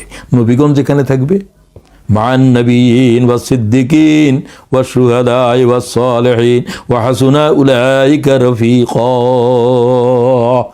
তারা সবচাইতে উত্তম সাথীদের সাথে থাকবে হাসরের মাঠে। 7 জন কারা কারা? যে কোনো একটার ভিতর দাখিল হন। আজকের বৈঠকে আমরা যারা আছি, আল্লাহ তাআলা হয় 7টার ভিতরে অথবা অন্তত একটার ভিতরে আল্লাহ দাখিল করে দাও মরণের আগে। ইমামুন আদিলুন, ন্যায় বিচারক বাদশাহ, ন্যায়পরায়ণ দায়িত্বশীল, যার জন্য যেটা প্রয়োগ করা যাবে। তুমি একটা পরিবারের জন্য তোমার ছেলেদের উপরে ইনসাফ করতে বলা হয়েছে, আওলাদদের উপরে, পরিবারের উপরে, সেখানেও তুমি ইনসাফগার হইতে পারো। একটা দায়িত্বশীল ইউনিট সভাপতি, কেন্দ্রীয় সভাপতি, তারও ইনসাফের প্রশ্ন আছে। ইমামুন আদিলুন, আল্লাহু আকবার, 1 নম্বর ইমামুন আদিলুন। নামাজের ইমামও এটা এখানে শামিল হতে পারে। মুসল্লিদের উপরে আদল করতে বলা হয়েছে। নামাজের ভিতরে সূরা ওয়াকিয়া শুরু করেছ, মহিলা চিৎকার করতেছে তার বাচ্চা উন্নতের নামাজ উঠেছে না, তুমি কোন বেয়াক্কল ইমাম? তোমার কাছে কোনো ইনসাফ আছে? রাসূলুল্লাহ সাল্লাল্লাহু আলাইহি ওয়াসাল্লাম বাচ্চাদের আওয়াজ শুনলে নামাজের কেরাত ছোট করে ফেলতেন না। এশারের নামাজের পরে ইমামতি করতেছে, সূরা বাকারা পড়ে, রাসূলুল্লাহর কাছে বলতেছে, ইয়া রাসূলুল্লাহ, নামাজ ভেঙে চলে আসছি আমরা। আব্দুল্লাহ ইবনে মাসউদ না কোন সাহাবী বললেন, হুজুর বললেন যে আমরা সারাদিন বসে মেহনত করি, এশারের নামাজের ভিতরে সূরা বাকারা পড়তেছে। রাসূলুল্লাহ বলছে, কি জাতের জালেম তুই? খুব রাগ করে বললেন, তুমি কি সাব্বাহ ইসমে পড়তে পারো না? হাল আতাকা পড়ে নামাজ পড়তে শেষ করতে পারো না? যদি বড় পড়তে চাও, রাসূলুল্লাহ তাই বললেন। খুব খেয়াল করেন, লম্বা আয়াত, লম্বা সূরা তুমি ব্যক্তিগত নামাজে পড়ো। ইমামুন আদিলুন, বুঝে নিয়েন, বিস্তৃত, শুধু এটার উপরেই ঘন্টার পর ঘন্টা কথা বলার বিষয় আছে এবং খুব গুরুত্বপূর্ণ এটা সবার জন্য। রাসূলুল্লাহ হাদিসে বলছেন, তোমরা আওলাদদের উপরে ইনসাফ করো। কয় যে হুজুর, আর বড় ছেলেকে কিছু সম্পত্তি দিতাম চাই, তো মায়ে কয় যে না, তুমি বড় ছেলে দিবা, তাহলে রাসূলুল্লাহর সাক্ষী বানাও। কয় চলো। রাসূলুল্লাহ বলছে, তোমার অন্যান্য ছেলেদেরকে দিছ? কয় না। তো এর কেন দিছ? কয় হুজুর, আমার বড় ছেলে। বড় ছেলে? তুমি আমারে জুলুমের সাক্ষী হওয়ার জন্য আসছো? আল্লাহর কসম, মুহাম্মদ জুলুমের সাক্ষী হবে না। তার মা বললেন, মা বুদ্ধিমতী, মা বলছে, রাসূলুল্লাহর সাক্ষী হবে না যেখানে, সেখানে বেশি দেওয়ার কম দিবা কেন? আল্লাহর বিধানে যা আছে। খুব ভালো করে বুঝেন, ইমামুন আদেলুন, ইউনিট সভাপতি থেকে শুরু করে কেন্দ্রীয় সভাপতি সব জায়গাতে প্রশ্ন আছে। আপনি একটা ছোট্ট দায়িত্বশীল হয়ে ওইটা হতে পারেন, একটা পরিবারের দায়িত্বশীল হয়েও ইমামুন আদেলুন ভিতরে সামিল হতে পারেন। একবার সুপ্রিম কোর্টের বিচারপতি হওয়ার দরকার নেই, আপনি জজ কোর্টে তাকিয়ে হতে পারেন। সুতরাং ওই ব্যক্তিকে আজ আল্লাহর আরশের নিচে জায়গা দাও, তার জন্য চেয়ার থাকবে। যার যৌবন আল্লাহর প্রতি বৃদ্ধ হয়েছে, আল্লাহর গোলামি করে করে যৌবনের বৃদ্ধ করে দিয়েছে। আমি মনে করতেছি, আপনি মনে করেন যে আমরা বুড়া হলে ইবাদত করব? জওয়ানকালের ইবাদতের দাম বুঝেন?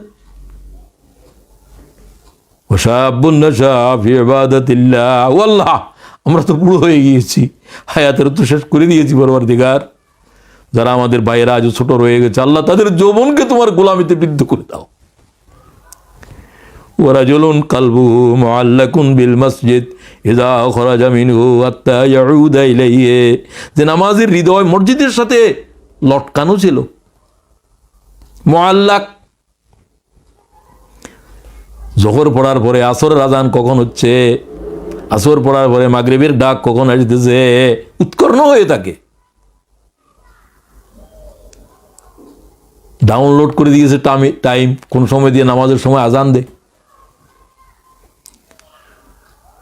এই জাতের মুসল্লিদের জন্য আজকে আমাদের আল্লাহ তাআলা আরশের নিচে জায়গা দিয়েছেন। কি নামাজ পড়ো মুসলমান!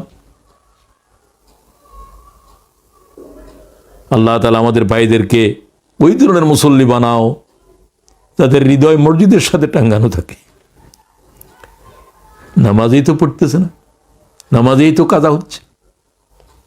রাজুলান তাহাব্বা ফিল্লাহ ইজতামা আলাইহি ওয়া তাফাররাকা আলাইহি, ওই দুইজনকে নিয়ে আসো আজ আল্লাহর আরশের নিচে, তারা আল্লাহর কারণে জমা হয়েছিল। ইসলামী ছাত্র শিবিরের কর্মীরা কন্টাক্ট করে যে কত বড় ইবাদত আল্লাহর দ্বীনের জন্য, আবার প্রোগ্রাম শেষে আবার চলে যায়। রাজুলান তাহাব্বা ফিল্লাহ ইজতামা আলাইহি, সমস্ত কন্টাক্টে আজকে এই আয়াতের মেজদাকে কন্টাক্ট করো। দুই ভাই একসাথে জমা হও আল্লাহর দ্বীনের জন্য, প্ল্যান পরিকল্পনার শেষে তারপর তোমরা বিচ্ছেদ হয়ে যাও। সুবহানাকাল্লাহুম্মা ওয়া বিহামদিকা আশহাদু আল্লা ইলাহা ইল্লা আনতা আস্তাগফিরুকা ওয়া আতুবু ইলাইক। বাস বিদায়ের সময় এই আয়াত পড়ে চলে যাও। 4 নম্বর, রাজুলুন যাকারাল্লাহ খালিয়া ফাফাজাত আইনা, ওই ব্যক্তিরা ডেকে আনো। মানব যখন ঘুমিয়েছিল সে ঘুমায় নাই, ঘুমের থেকে জেগে গিয়েছিল।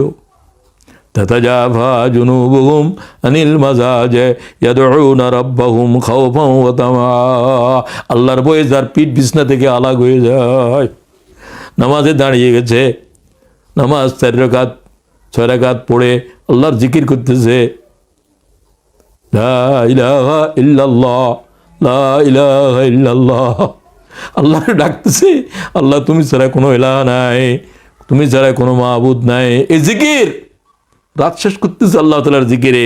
মানব জাতিরা যখন ঘুমন্ত ছিল জিকির করে আর কাঁদে। এই জিকির কি সোজা জিনিস? ফেরেশতারা এই জিকিরের উপরে বেঁচে আছে লক্ষ বছর, আর কিছু কোনো রিজিক দরকার নাই। আল্লাহ আমাদেরকে বলছে বেশি করে জিকির করো, ইয়া আইয়ুহাল্লাযীনা আমানু যিকুরুল্লাহ যিকরান কাসীরা। কোন ইবাদতের আল্লাহ এই শব্দে বলছে যিকরান, বেশি করে জিকির করো, বেশি করে নামাজ পড়ো, বেশি করে রোজা করো না, প্রত্যেক কিছু সীমিত। যিকরান কাসীরা, আল্লাহর তো এক মুহূর্তের জন্য আল্লাহর থেকে গাফেল হতে পারবে না। সুতরাং আল্লাহর বয়ে কেঁদেছিল আর জিকির করেছিল। আল্লাহ কয় কিয়ামতের জমিনে হাজির কর, তারা তো কেউ দেখে নাই, আজকে দেখাই দাও লক্ষ কোটি কোটি মানব জাতির সামনে। রাজুলুন দাআতু ইমরাতুন যাতু হাসাবিন ওয়া জামাল ফাকালা ইন্নী আখাফুল্লাহ, ওই ব্যক্তি কোথায় পাপের কাজের জন্য, অপরাধ করার জন্য কোনো নারীর সাথে গোপনে মিলিত হয়েছিল, অথবা নারী কোনো পুরুষের সাথে মিলিত হয়েছিল, চিৎকার করে বলেছে আমি আল্লাহরে ভয় করতেছি, ইন্নী আখাফুল্লাহ। আল্লাহ কই এই ধরনের গোলাম যদি দুনিয়ার পরে যে আসো, তাকে জান্নাতের শুভ সংবাদ দিয়ে দাও, তাকে আল্লাহর আরশের নিচে জায়গা দেওয়া হবে। রাজুলুন তাসাদ্দাকা বিসাদকাতিন ফাকফা হাত্তা লা তা'লামা শিমালুহু মা তুনফিকু ইয়ামিনুহু রাওয়াহুল বুখারী আও কামা ক্বালা আলাইহিস সালাতু ওয়াস সালাম। আল্লাহর পথে এইভাবে দান করেছিল, ডান হাত কি দিয়েছে, বাম হাতেও জানে না। অভুক্ত মানব সুইসাইড করতেছে বাংলাদেশে। কোভিড-19 আক্রমণে তছনছ হয়ে যাচ্ছে জনপদ। 18 কোটি মানুষের দেশ, 70% জনগোষ্ঠী আজকের এই সময়ের ভিতরে দরিদ্র সীমার নিচে আছে। ইসলামী আন্দোলনের দায়িত্বশীলেরা আলহামদুলিল্লাহ কোভিড-19 এই আক্রমণের বিরুদ্ধে তারা তাদের শক্তি সমর্থনে যে যুদ্ধে নেমেছে, ও আল্লাহ তুমি তাদেরকে কিয়ামতের দিন তাদেরকে আশ্রয় দেবে, তুমি তাদেরকে আশ্রয় দিবে যারা মানবতার সেবা এইভাবে নিজেদের হায়াত জীবনের ব্যয় করতেছে। এরপর তাদেরকে গ্রেপ্তার করে। কি জাতের জালেম এই দেশে আছে বুঝতেই পারি না। ঘরে আগুন লাগছে, এখন যে কেউ আগুন নিবাও, শত্রু হোক মিত্র হোক, না আমার দলের লোকেরাই নিভাবে, না হলে গড় দরকার হলে পুড়ে যাবে। তুই তোর সাইতে বড় জালেম দুনিয়া আছে। আমি আলোচনাকে সামনে নিয়ে যেতে চাই, তো আমাদেরকে শেষ করতে হবে, আপনাদের আরও প্রোগ্রাম থাকতে পারে। এখন তো আলোচনার মূলে আমি যেতে পারলাম না। আমাদেরকে এখন কিয়ামতের বিভীষিকার সামনে থেকে আমি সামনে চলে যাই এখন বিচারের কাছে। আজকের দিনটাই মূল বিষয় হলো বিচার। ইকতারাবা লিন্নাসি হিসাবুহুম ওয়া হুম ফি গাফলাতিন মুরিদুন। রাসূলুল্লাহ সাল্লাল্লাহু আলাইহি ওয়াসাল্লাম যখন কাঁদতে থাকবেন, আল্লাহ তাআলা আওয়াজ দেবেন। এই আল্লাহ প্রথম কথা বলবেন কিয়ামতের মাঠে, ইরফা রাসুকা ইয়া মুহাম্মদ, মুহাম্মদ মাথা উঠাও, উঁচা করো, মাথা উঠাও। জিব্রাইল পর্যন্ত আল্লাহর ভয়ে আজ বাকরুদ্ধ হয়ে যাবে, কথা বলতে পারবে না। ইয়াউমা ইয়াকুমুর, কোরআন শরীফ বলছে, ইয়াউমা ইয়াকুমুর রূহু ওয়াল মালাইকাতু সাফফান লা ইয়াতাকাল্লামুন। রূহ পর্যন্ত আল্লাহর ভয়ে আজ তার রূহ চলে যাবে। এক রূহর অর্থ জীবন, আর এক রূহ তো জিব্রাইল। 2 লক্ষ পয়গম্বরের জবান বন্ধ হয়ে যাবে, সুবহানাল্লাহ ওয়া বিহামদি। সব নফসি বলে আওয়াজ চলতে থাকবে। শুধু মুহাম্মদুর রাসূলুল্লাহ সাল্লাল্লাহু আলাইহি ওয়াসাল্লামের কান্নার আওয়াজ কিয়ামতের মাঠে আল্লাহ প্রথম রেসপন্ড করবে। ইরফা রাসুকা ইয়া মুহাম্মদ, মুহাম্মদ মাথা উঁচু করো। মুহাম্মদের কান্না আল্লাহ সইতে পারে না। তুমি আমার কাছে কি চাওয়ার চাও, রব্বি হাবলি উম্মতি। রাসূলুল্লাহ সর্বপ্রথম কথা বলবে, ও আল্লাহর উম্মতের উপর রহম করো, উম্মতের হিসাব শুরু করো। উম্মতের মগজ টকবক করতেছে, পরবর্তীকার সইতে পারতেছে না। কোনো পয়গম্বর পর্যন্ত আল্লাহর জাতের রাগের সামনে যাওয়ার সাহস করতেছে না। ব্যাখ্যে বলা হয়েছে হাদিসের, মুহাম্মদুর রাসূলুল্লাহর উম্মতের হিসাব সর্বপ্রথম শুরু হবে। আল্লাহ বলছে উম্মতে মুহাম্মদের হিসাব শুরু করো। সুবহানাল্লাহ ওয়া বিহামদিহি। তো এখন হিসাব শুরু হবে। হিসাবের জন্য এজলাস খাড়া হবে, সাক্ষী তলব করা হবে। 3 ধরনের সাক্ষী থাকবে। আমলনামা এক সাক্ষী, ইকরা কিতাবাক কাফা বিনাফসিকা আল-ইয়াওমা আলাইকা হাসিবা। এই তোর হিসাব তুই কর, তুই জান্নাতি না জাহান্নামী, তোর আমলনামা তুই পড়। প্রত্যেককে দেওয়া হবে, কারো ডান দিক থেকে আসবে, কারো বাম দিক থেকে আসবে। ইয়াকুলুনা ইয়া ওয়াইলাতানা মা লিহাযাল কিতাব, এটা দেখেই তো চড়ক গাছ। ইয়াকুলুনা ইয়া লাইতানা মা লিহাযাল কিতাব, কি আশ্চর্য ভয়াল কিতাব এটা, কি আসলো, 80 বছরের দপ্তর। লা ইউগাদিরু সাগীরাতান ওয়ালা কাবীরাতান ইল্লা আহসা। ঘুমের ভিতরে যে কথা বলছিল, একেবারে গোপনে কথা বলছিল, দুনিয়ার কেউ শুনে নাই, সে সমস্ত কথা পর্যন্ত রেকর্ড হয়ে গেছে। আল্লাহু আকবার। মা ইয়ালফিযু মিন কাওলিন ইল্লা লাদাইহি রাকীবুন আতীদ। রেকর্ড করার জন্য 2 জন ফেরেশতা যে আছে, এদের রেকর্ড তো অফ হয় নাই। 80 বছরের জিন্দেগি মৌত পর্যন্ত তাদের রেকর্ড অন হয়ে আছে। ও ভাইয়েরা, আমার আপনার সব কিছুকে হাজির করা হবে। হাযা ইয়াউমু লা ইয়ানতাকুন। কেউ কারো জন্য কথা বলা তো দূরের কথা, কথা পর্যন্ত আল্লাহ তাআলা শুনবেন যে কেউ কোনো জবান খুলতে পারবে না আজকে। তৃতীয় সাক্ষী, আল-ইয়াউমা নাখতিমু আলা আফওয়াহিহিম ওয়া তুকাল্লিমুনা আইদিহিম ওয়া তাশহাদু আরজুলুহুম বিমা কানু ইয়াকসিবুন। বলা হবে আল-ইয়াউমা নাখতিমু আলা আফওয়াহিহিম ওয়া তুকাল্লিমুনা আইদিহিম ওয়া তাশহাদু আরজুলুহুম বিমা কানু ইয়াকসিবুন। প্রতিদিন আমরা পড়ি সূরা ইয়াসিন পড়ার সময় আল্লামা তাবারি তার তাফসীরে লেখেন প্রথম বামরান থেকে সাক্ষী শুরু হবে। এর কোনো কারণ এখনো আমার জানা নাই যে বামরান কেন আগে সাক্ষী দেবে। তারপরে শরীরের অন্য অঙ্গ প্রত্যঙ্গ, চোখ সাক্ষী দিবে, কি কি দেখেছিল, কারে দেখেছিল, কোন হারাম জিনিসের দিকে তাকিয়েছিল। কান সাক্ষী দেবে, তার কানের ভিতরে কি ঢুকাইছিল, কোন গীবত শুনেছিল, কোন শাকায়াত শুনেছিল, কোন প্রিয়ার কথা শুনেছিল। সমস্ত অঙ্গ প্রত্যঙ্গ তামাম জিন্দিগিতে যা করেছে সব কিছুর রেকর্ড আল্লাহর কাছে পেশ করে দেয়। কি খেয়েছিল পেটে, একটা কিছুও কি গোপন করার কোনো সাধ্য আছে? আহা, তৃতীয় নম্বরের সাক্ষী, মানব জাতিরা যা কিছু করে তো পৃথিবীর উপরে করে। ইয়াউমাইযিন তুহাদ্দিসু আখবারাহা বিআন্না রাব্বাকা ওয়াহালা। এই জমিন কথা বলো, রাইফেল কথা বলো। কোন রাইফেল দিয়ে গুঁতা দিয়েছিলা? কোন রাইফেল দিয়ে নিরপরাধ ইসলামী আন্দোলনের কর্মীদেরকে জীবনোত্তরে পঙ্গু করে দিয়েছিলি? একটা মা নাই বিশ্ববিদ্যালয়ের ছাত্র দেখার পরে আমার কলিজা এভাবে কাঁদতেছিল। আহা, মফিজ ভাই থানার ভিতরে গুলি করে, হাঁটুর ভিতরে গুলি লাগিয়ে দিয়ে জীবনোত্তরে পঙ্গু করে দিয়েছে। এরকম শত শত অন্ধ করে দিয়েছে, পঙ্গু করে দিয়েছে। আজকে যা দিয়ে করেছিলি সেগুলোও সাক্ষী হবে। যে জমিনে করেছিলি সেই জমিন কথা বলবে। ইয়াউমাইযিন তুহাদ্দিসু আখবারাহা বিআন্না রাব্বাকা ওয়ালা। জমিন কথা বল, কি ঘটিয়েছিল, কি ঘটাচ্ছিল, কে কি খাইছিল। 10 জন 11 জন মার্ডার করে নদীর ভিতরে ডুবে ফেলে দিছ। যে রিপোর্ট দিয়েছিল রিপোর্টের ভিতরে সব জাল, মিথ্যা। নিরপরাধ মানুষের অপরাধী বানাইছ। শত শত পৃষ্ঠার মিথ্যা লিখেছ।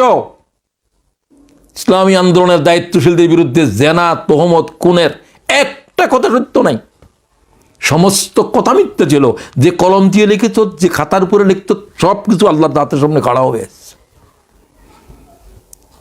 লিয়াইয়াউমিন উজ্জিলাত, আল্লাহ বলেন সমস্ত বিচার পুনর্বিচার হবে। লিয়াইয়াউমিন উজ্জিলাত, সমস্ত বিচারের ফাইল আবার ধরো। সমস্ত খুন, মার্ডার, সমস্ত বিচারকদেরকে আল্লাহর রাসূল আসামি করো। আজকে সবচেয়ে বড় হাকিম আদালতে বসেছে। আলাইসাল্লাহু বিয়াহকামিল হাকিমিন, যার এজলাসের ভিতরে সমস্ত আদালতের বিচারক আল্লাহর দাঁতের সামনে আছে আসামি। কাদেরকে মৃত্যুদণ্ড দিয়েছিলি? সম্পূর্ণ নিরপরাধ মানুষ, একটা বিড়াল কুকুর পর্যন্ত খুন করে নাই। এইরকম মানুষদেরকে হত্যার অপরাধে দণ্ড দিয়েছ, ফাঁসির কাষ্ঠে ঝুলিয়ে দিয়েছ, বাল বাচ্চারে এতিম করে দিয়েছ, স্ত্রীর বিধবা করেছ। হাজার হাজার ইসলামী আন্দোলনের মানুষদের, আন্দোলনের কর্মীদের চোখের ভিতরে অশ্রুর বন্যা প্রবাহিত করেছ। ইয়াউমাইযিন তুহাদ্দিসু আখবারাহা বিআন্না রাব্বাকা আওহালা। আল্লাহ কথা বলার নির্দেশ দিয়েছে। রাইফেল কথা বলবে, কলম কথা বলবে, জমিন কথা বলবে। তোমার জিহ্বা কথা বলতে পারবে না। হাযা ইয়াউমু লা ইয়ানতিকুন ওয়া লা ইউযানু লাহুম ফায়াতাযিরুন ওয়াইলুন ইয়াউমাইযিল লিল মুকাজ্জিবিন। খাড়া হয়েছে আজ পাল্লা। ফামান ইয়ামাল মিসকালা যাররাতিন খায়রান ইয়ারা ওয়া মান ইয়ামাল মিসকালা যাররাতিন শাররান ইয়ারা। যাররা সে যাররা নেকি করেছো সেটা উঠানো হবে, যাররা পর্যন্ত মাপা হবে। যাররা, এক বালির 70 ভাগের 1 ভাগ হলো যাররা, তারও ক্ষুদ্র। যেহেতু আর ক্ষুদ্র বুঝেবার কোনো শব্দ নাই, অতটুকু পাপেরও বিচার হবে। আসুন, তুলা দণ্ডে বিচার হবে। আল্লাহ শুধু বলবেন, আমি আমার কোনো গোলামের উপরে জুলুম করব না। হাযা ইয়াউমুল ফাসল জামা'নাকুম ওয়াল আউয়ালিন। হাযা ইয়াউমুল ফাসল, আজ ফয়সালা করার দিন, আজ বিচার করার দিন। আমি কোনো গোলামের উপরে এক চুলছে চুল, জাররাতে জাররা জুলুম করব না। বিচার তো ভয়াল হবে। 3 ধরনের দপ্তর আছে। গুনাহগুলোকে আল্লাহ 3 ভাগে ভাগ করে বিচার শুরু করবে। খুব ভালো করে শুনেন, এখন প্রস্তুতির জন্য প্রয়োজন। বিশুদ্ধভাবে আম্মা জান আয়েশা হাদিস বর্ণনা করতেছেন, قالت قال رسول الله صلى الله عليه وسلم والدواوين ثلاثة।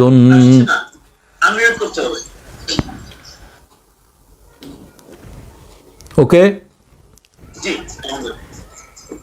আম্মা জান আয়েশা বলছেন, وقال رسول الله صلى الله تعالى عليه وسلم الدواوين ثلاثة। প্রত্যেকের গুনাহকে 3 ভাগে ভাগ করা হবে। দিওয়ানুন লা ইয়াগফিরুল্লাহু ইশরাকু বিল্লাহ, প্রথম দপ্তর যে গুনাহ আল্লাহ ক্ষমা করবে না। বিশেষভাবে ক্ষমা করবেন এই কথাও আছে, তবে জেনারেলি যে গুনাহকে বলা হবে, যে গুনাহ ক্ষমার অযোগ্য, শিরক, সে গুনাহ। এই হাদিস বলার সময় রাসূলুল্লাহ কোরআনের আয়াত তেলাওয়াত করেছেন। আয়াতটা এটাই, ইয়াকুলুল্লাহ, রাসূলুল্লাহ বলেন, আল্লাহ তাআলা কোরআনে বলছেন, এই হাদিসের এই অংশ বলার পরে, ইন্নাল্লাহা লা ইয়াগফিরু আন ইউশরিকা বিহি ওয়া ইয়াগফিরু মা দুনা যালিকা লিমান ইয়াশা। সূরা নিসার 48 আয়াত। নিশ্চয়ই আল্লাহ তাআলা শিরক গুনাহকে মাফ করবে না, মাফ করবে না, মাফ করবে না। আল্লাহ বলছেন অন্য সব গুনাহ ক্ষমার যোগ্য। তবে হ্যাঁ, কোরআন শরীফের একটা আয়াতের ভিতরে আল্লাহ বলছেন, একান্তভাবে তওবাকারী ব্যক্তির এই গুনাহও মাফ করে দেয়া হতে পারে। আল্লাহ ইচ্ছা করলে মাফ করতে পারেন, তবে জেনারেলি আল্লাহ বলছেন এই শিরক মাফ হবে না। আর যদি মাফও হয়, ভয়ঙ্কর তওবা লাগবে, যে তওবাতুন নসুহা। ইন্নাহু মান ইউশরিক বিল্লাহি ফাকাদ হারামাল্লাহু আলাইহিল জান্নাহ। শিরককারীর জন্য জান্নাতের নিয়ামত, জান্নাতের तमाम ফল, तमाम নহরের পানি হারাম, হারাম, হারাম। শিরিক করে মানুষের কাছে ওয়াজ করেন, মুসাইলা দেখান, হাজার হাজার লোকের মুরিদ করেন, শিরিক পর্যন্ত বুঝে নাই সে। সেগুলো আমরা বলতেও চাই না, বুঝতেও চাই না। তোমরা তো ওই সমস্ত মানুষ যারা মনে করো তোমরাই বুঝো, আর বাগুলা বেআমল, বেয়াদব, উশৃঙ্খল। জিহ্বা রাখা হবে কিয়ামতের মাঠে, সব কিছু তোমার উপরে আসবে। বেয়াদব, বেআমল, উশৃঙ্খল। কি উশৃঙ্খলতা সৃষ্টি করতেছে উম্মতের ভিতরে। আল্লাহ মাফ করে দেন আমাদেরকে। 1 নম্বরের দপ্তর, দিওয়ানুন লা ইয়াতরুকুল্লাহু যুলমুল ইবাদ। আমল নামার দ্বিতীয় দপ্তর হচ্ছে সেই গুনাহ যেটা বান্দার ভিতরে হকের বিষয়। এটা বান্দা শুধু মানুষ নয়, গরু ছাগল থেকে শুরু করে আল্লাহর মখলুকের পরস্পরের ভিতরে একের সাথে হকের। গরুর বলদ গাড়ি টানছিল, বসে গেছে, গাড়ি টানতে পারতেছে না, আহারও দাও নাই, পারতেছে না, তারপরেও বোঝা দিয়েছ, আজ মালিকের বিরুদ্ধে আল্লাহর সামনে বাদী হবে সে। এটা দুনিয়ার কোনো আদালতে বিচার হয় নাই। আল্লাহ বলছে আজকে এই বিচারও হবে। একটা গরু আর একটা গরুকে শিং মেরেছিল, দুর্বলটাকে শক্তি দিবে আর ওটাকে দুর্বল করবে। আল্লাহ বলছে তাকে শিং মারি গুঁতা করে দাও, কুন্তু তোরাবা, তোমরা মাটি হয়ে যাও। কোনো বিচার রাখা হবে না। আব্দুল্লাহ ওয়ালা তুশরিকু বিহি শাইয়্যা, হুজুর পাক সাল্লাল্লাহু আলাইহি ওয়াসাল্লাম বললেন হকের মোসাইলা সম্পর্কে কঠিন বিচার হবে কিয়ামতের মাঠে। কবার হজ করেন আর কি করেন, কি জিকির করান, আপনি কি বুঝেন, আমি তো কিছু বুঝি না, আমি তো এখনো বুঝি নাই, আপনি কি বুঝছেন আমি জানি না। সূরা নিসার 36 নম্বর আয়াত পড়ে নিও। আমি শিবির কর্মীদেরকে বলতে চাই, এবং এই আয়াতের দর্জ দাও। এখানে আল্লাহ 10টা হক বয়ান করেছে, প্রত্যেকটা হকের উপরে মামলা হবে।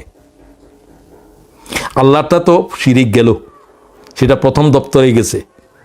ওয়াবুদুল্লাহ ওয়ালা তুশরিকু বিহি শাইয়্যা ওয়া বিল ওয়ালিদাইনি ইহসানা। দ্বিতীয় হকের মামলা হবে মা বাপের।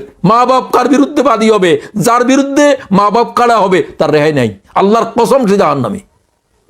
সে যদি রাসূলুল্লাহর সাহাবীও হয়। হুজুর বলছে জীবন্ত আগুনে জ্বালা দাও। মা বলছে ইয়া রাসূলুল্লাহ সে আমার কষ্ট দিয়েছে। হুজুর বলছে আগুন নিয়ে আসো, আগুনে জ্বালায় দাও আমার চোখের সামনে। সাহাবীরে, আপনারা আলকামার ঘটনা বলছেন, ঘটনা সত্য মিথ্যা যাই হোক, এটা অন্য হাদিস দ্বারা সাপোর্টেড। মাতা পিতা ওই ভয়ঙ্কর জিনিস। আমি আন্দোলনের কর্মীদেরকে বলতে চাই, তোমার মা বাপ যদি তোমার বিরুদ্ধে বাদী হয়ে থাকে, তোমার ইসলামী আন্দোলন না করা উচিত। তাদেরকে রাজি করাইতে হবে। ওয়াইন কানা কাফেরা, তারা যদি কাফেরও হয়, তাদের দোয়া বদদোয়া আল্লাহর আরশে সরাসরি কবুল হবে। সাহাবী জিহাদের জমিনে আসছে, হুজুর কয় তোমার বাড়িতে গিয়ে আছে? হুজুর আমার আব্বা আম্মা আছে। তারপর কি অবস্থায়? কয় অসুখ। যাও এখন চলে যাও, তোমার জিহাদ প্রয়োজন নেই, তুমি তোমার আব্বা আম্মাকে দেখো। হাসপাতালে তোমার মা, তুমি এখানে প্রোগ্রামে সভাপতিত্ব করো। তুমি কি ইসলামী আন্দোলন বুঝছো? তুমি কোন নেশায় পাইছে তোমার? এরকম নেশা একসময় আমারও পেয়েছিল না। এই সমস্ত ক্ষেত্রে নেশাখোর হলে চলবে না। কোনো নেশা নাই ইসলামে, একেবারে বিবেকের সক্রিয় রাখতে হবে। বিজিল কুরবা, আত্মীয়তার হক। বলে ইয়াতামা, যেখানে আত্মীয় সেখানে এতিম। একবারে আল্লাহ একসাথে বলছে। এতিমের ভিতরে যারা কুরবা তার হক বেশি। ওয়াল মাসাকিন, 70% জনগোষ্ঠী, 18 কোটি মানুষের ভিতরে 70% মানুষ দরিদ্র সীমার নিচে আছে, মিসকিনের ভিতরে আছে, আত্মহত্যা করতেছে। তুমি শুধু লকডাউন দাও, না দিয়ে উপায় নাই, এরা কি খাবে? বলে জিল করবা, তোমার প্রতিবেশী। আমি হকটক ভয় আলোচনা করতে পারবো না। বল জারিল জনব, অনাত্মীয় অমুসলিম প্রতিবেশী। আল্লাহ তাআলা আলাদা করে বললেন অনাত্মীয়, এ আরেক তফসির হচ্ছে অমুসলিম। সাহেবে ওয়াল জারিল জনব, মুসলিম প্রতিবেশী, অমুসলিম প্রতিবেশী, এবং তোমার স্ত্রী, স্পাউস, স্ত্রীর জন্য স্বামী, স্বামীর জন্য স্ত্রী। প্রত্যেকের হক জর্রা জর্রা করে হিসাব শুরু হবে কিয়ামতের মাঠে। সাহেবে বিনজাম ওয়া বিনিস সাবিল ওয়া মা মালাকাত আইমানুকুম। সুতরাং এরপরে 3 নম্বর হকের মামলা। হাজার হাজার আন্দোলনের মানুষ, কোটি কোটি মানব কিয়ামতের জমিনে বেঁচে যাবে। আজকের দুনিয়ার প্রস্তুতি কি? খুব ভালো করে বুঝেন এগুলো। হকের বিষয়ে আল্লাহ তাআলা বলছেন যে আমি কাকেও মাফ করব না, যার হক তাকে আদায় করে ছাড়বো। শুধু হাদিসটার অনুবাদ করছি, সময় যেহেতু নাই। হুজুর বললেন তোমরা কি জানো সবচাইতে নিঃস্ব কে? হুজুর বললেন যাদের টাকা পয়সা নাই, যাদের অর্থবিত্ত নাই। হুজুর বলছেন না, আল মুফলিসু মিন উম্মতি, আমার উম্মতের সবচাইতে নিঃস্ব ব্যক্তি সে যে কিয়ামতের দিন ইয়াতি ইয়াউমাল কিয়ামতে সালাতিন ওয়া সিয়ামিন ইয়াতি কাদ শাতামা হাযা ওয়া কাযাফা হাযা ওয়া আকালা মালা হাযা ওয়া সাফাকা দামা হাযা ওয়া যারাবা হাযা ফায়ুতা হাযা মিন হাসানাতি। সে তো নেক আমলের পাহাড় নিয়ে উঠবে। 10 বার হজ করছে, প্রত্যেক নামাজ জমাতের সাথে পড়ে, কিন্তু সাথে সাথে কারে থাপ্পড় দিছিল, কার বিরুদ্ধে গীবত করেছিল, কার বদনাম করেছিল, কারে হত্যা করেছিল, কার সম্পদ লুণ্ঠন করেছিল, কার ঋণ ছিল, এই সবকে নিয়ে উঠবে। এই সব আল্লাহর কাছে তার বিরুদ্ধে খাড়া হবে। আল্লাহ বলেন এদের হক আদায় করো। হক কি দিয়ে আদায় করবে? রাসূলুল্লাহ সাল্লাল্লাহু আলাইহি ওয়াসাল্লাম বলেন তার হাসানাত, তার নেক আমল সমূহ বিতরণ করো। তুমি এইরকম আঘাতের জন্য এতগুলো নেকি দাও, এতগুলো নেকি দাও। নেকি দিতে দিতে আর নেকি নেই, কিন্তু তার আজও অভিযোগকারী রয়ে গেছে। হাদিসের লফজ আইয়ুকযা মা আলাইহি ওয়াখযা মিন খাতায়া। হুজুর হাতে তো আর নেকি নেই। আল্লাহ কয় এদের বদি গ্রহণ করো, খাতা গ্রহণ করো। ফাতুরিহাত আলাইহি, তার উপরে চাপিয়ে দেওয়া হবে এদের গুনাহ। যার অন্যায় করেছিল, যার বদনাম করেছিল, যাকে আঘাত দিয়েছিল, যাকে নিরাপদভাবে জুলুম করেছিল, যার ঋণ সে খেয়ে ফেলছিল, এখন তার গুনাহ তুমি বহন করো। সুম্মা তোরে হাফিন্নার, সুম্মা তোরে হাফিন্নার, অন্যের গুনাহ তার গর্দানের উপরে নিয়ে রাসূলুল্লাহ ফরমান তাকে জাহান্নামে নিক্ষেপ করা হবে। এর চাইতে বড় হতভাগ্য কে হতে পারে? আজকের প্রস্তুতি কি? যা বলা হলো এগুলা হক। একজনের বদনামি করেছেন, গীবত করেছেন, তার হক, তার ইজ্জত নষ্ট হয়েছে। আঘাত করেছেন, আঘাতের জবাব দিতে হবে। তার উপরে জুলুম করেছেন, জুলুমের যা করেছেন সেটার ক্ষতিপূরণ দিতে হবে। এইভাবে ক্ষতিপূরণ দিতে দিতে তার আর নেকিই নেই, শূন্য হয়ে গেছে। এরপরে আরও অভিযোগকারী রয়ে গেছে। এখন তার বদামল নাও।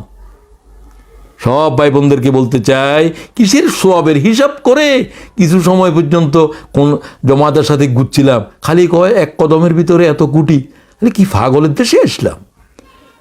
মানুষ তো গুনার হিসাব করে, এরা শুধু নেকির হিসাব করতেছে কেন?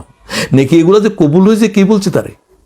তার হজ যে কবুল হয়েছে, তার নামাজ যে কবুল হয়েছে, সে তো গুনাহ হিসাব করা দরকার ছিল। ও আল্লাহ কত অপরাধ করেছে জীবনে, সবসময় তো ইস্তেগফার করা দরকার ছিল না। 14 কোটি আর 15 কোটির হিসাব দিতেছে। মানুষদের ভিতরে কি বিভ্রান্তির অনল দাঁড়াচ্ছ তোমরা। হ্যাঁ, একেবারে কোনো নেকি বলা যে কোনো নিষেধ, সেটা তোমায় বলতেছি না, বোঝানোর জন্য। মানুষের অনুভূতির ভিতরে অপরাধের যে অন্যায়ের জন্য যে শাস্তি, সেটাকে আগে জাগ্রত করো। বাশারাতের চাইতে নাজারত গুরুত্বপূর্ণ। মাফি 3 নম্বর, দিওয়ানুন লা ইয়াবাউল্লাহু বি যুলমুল ইবাদ ফিমা বাইনাহুম ওয়া বাইনাল্লাহ ফাযালিকা ইলাল্লাহ ইনশা আযাবাহু ওয়া ইনশা তাজাওয়াজা আনহু। ইমাম তিরমিজি মিশকাতের ভিতরে এই হাদিস আসছে।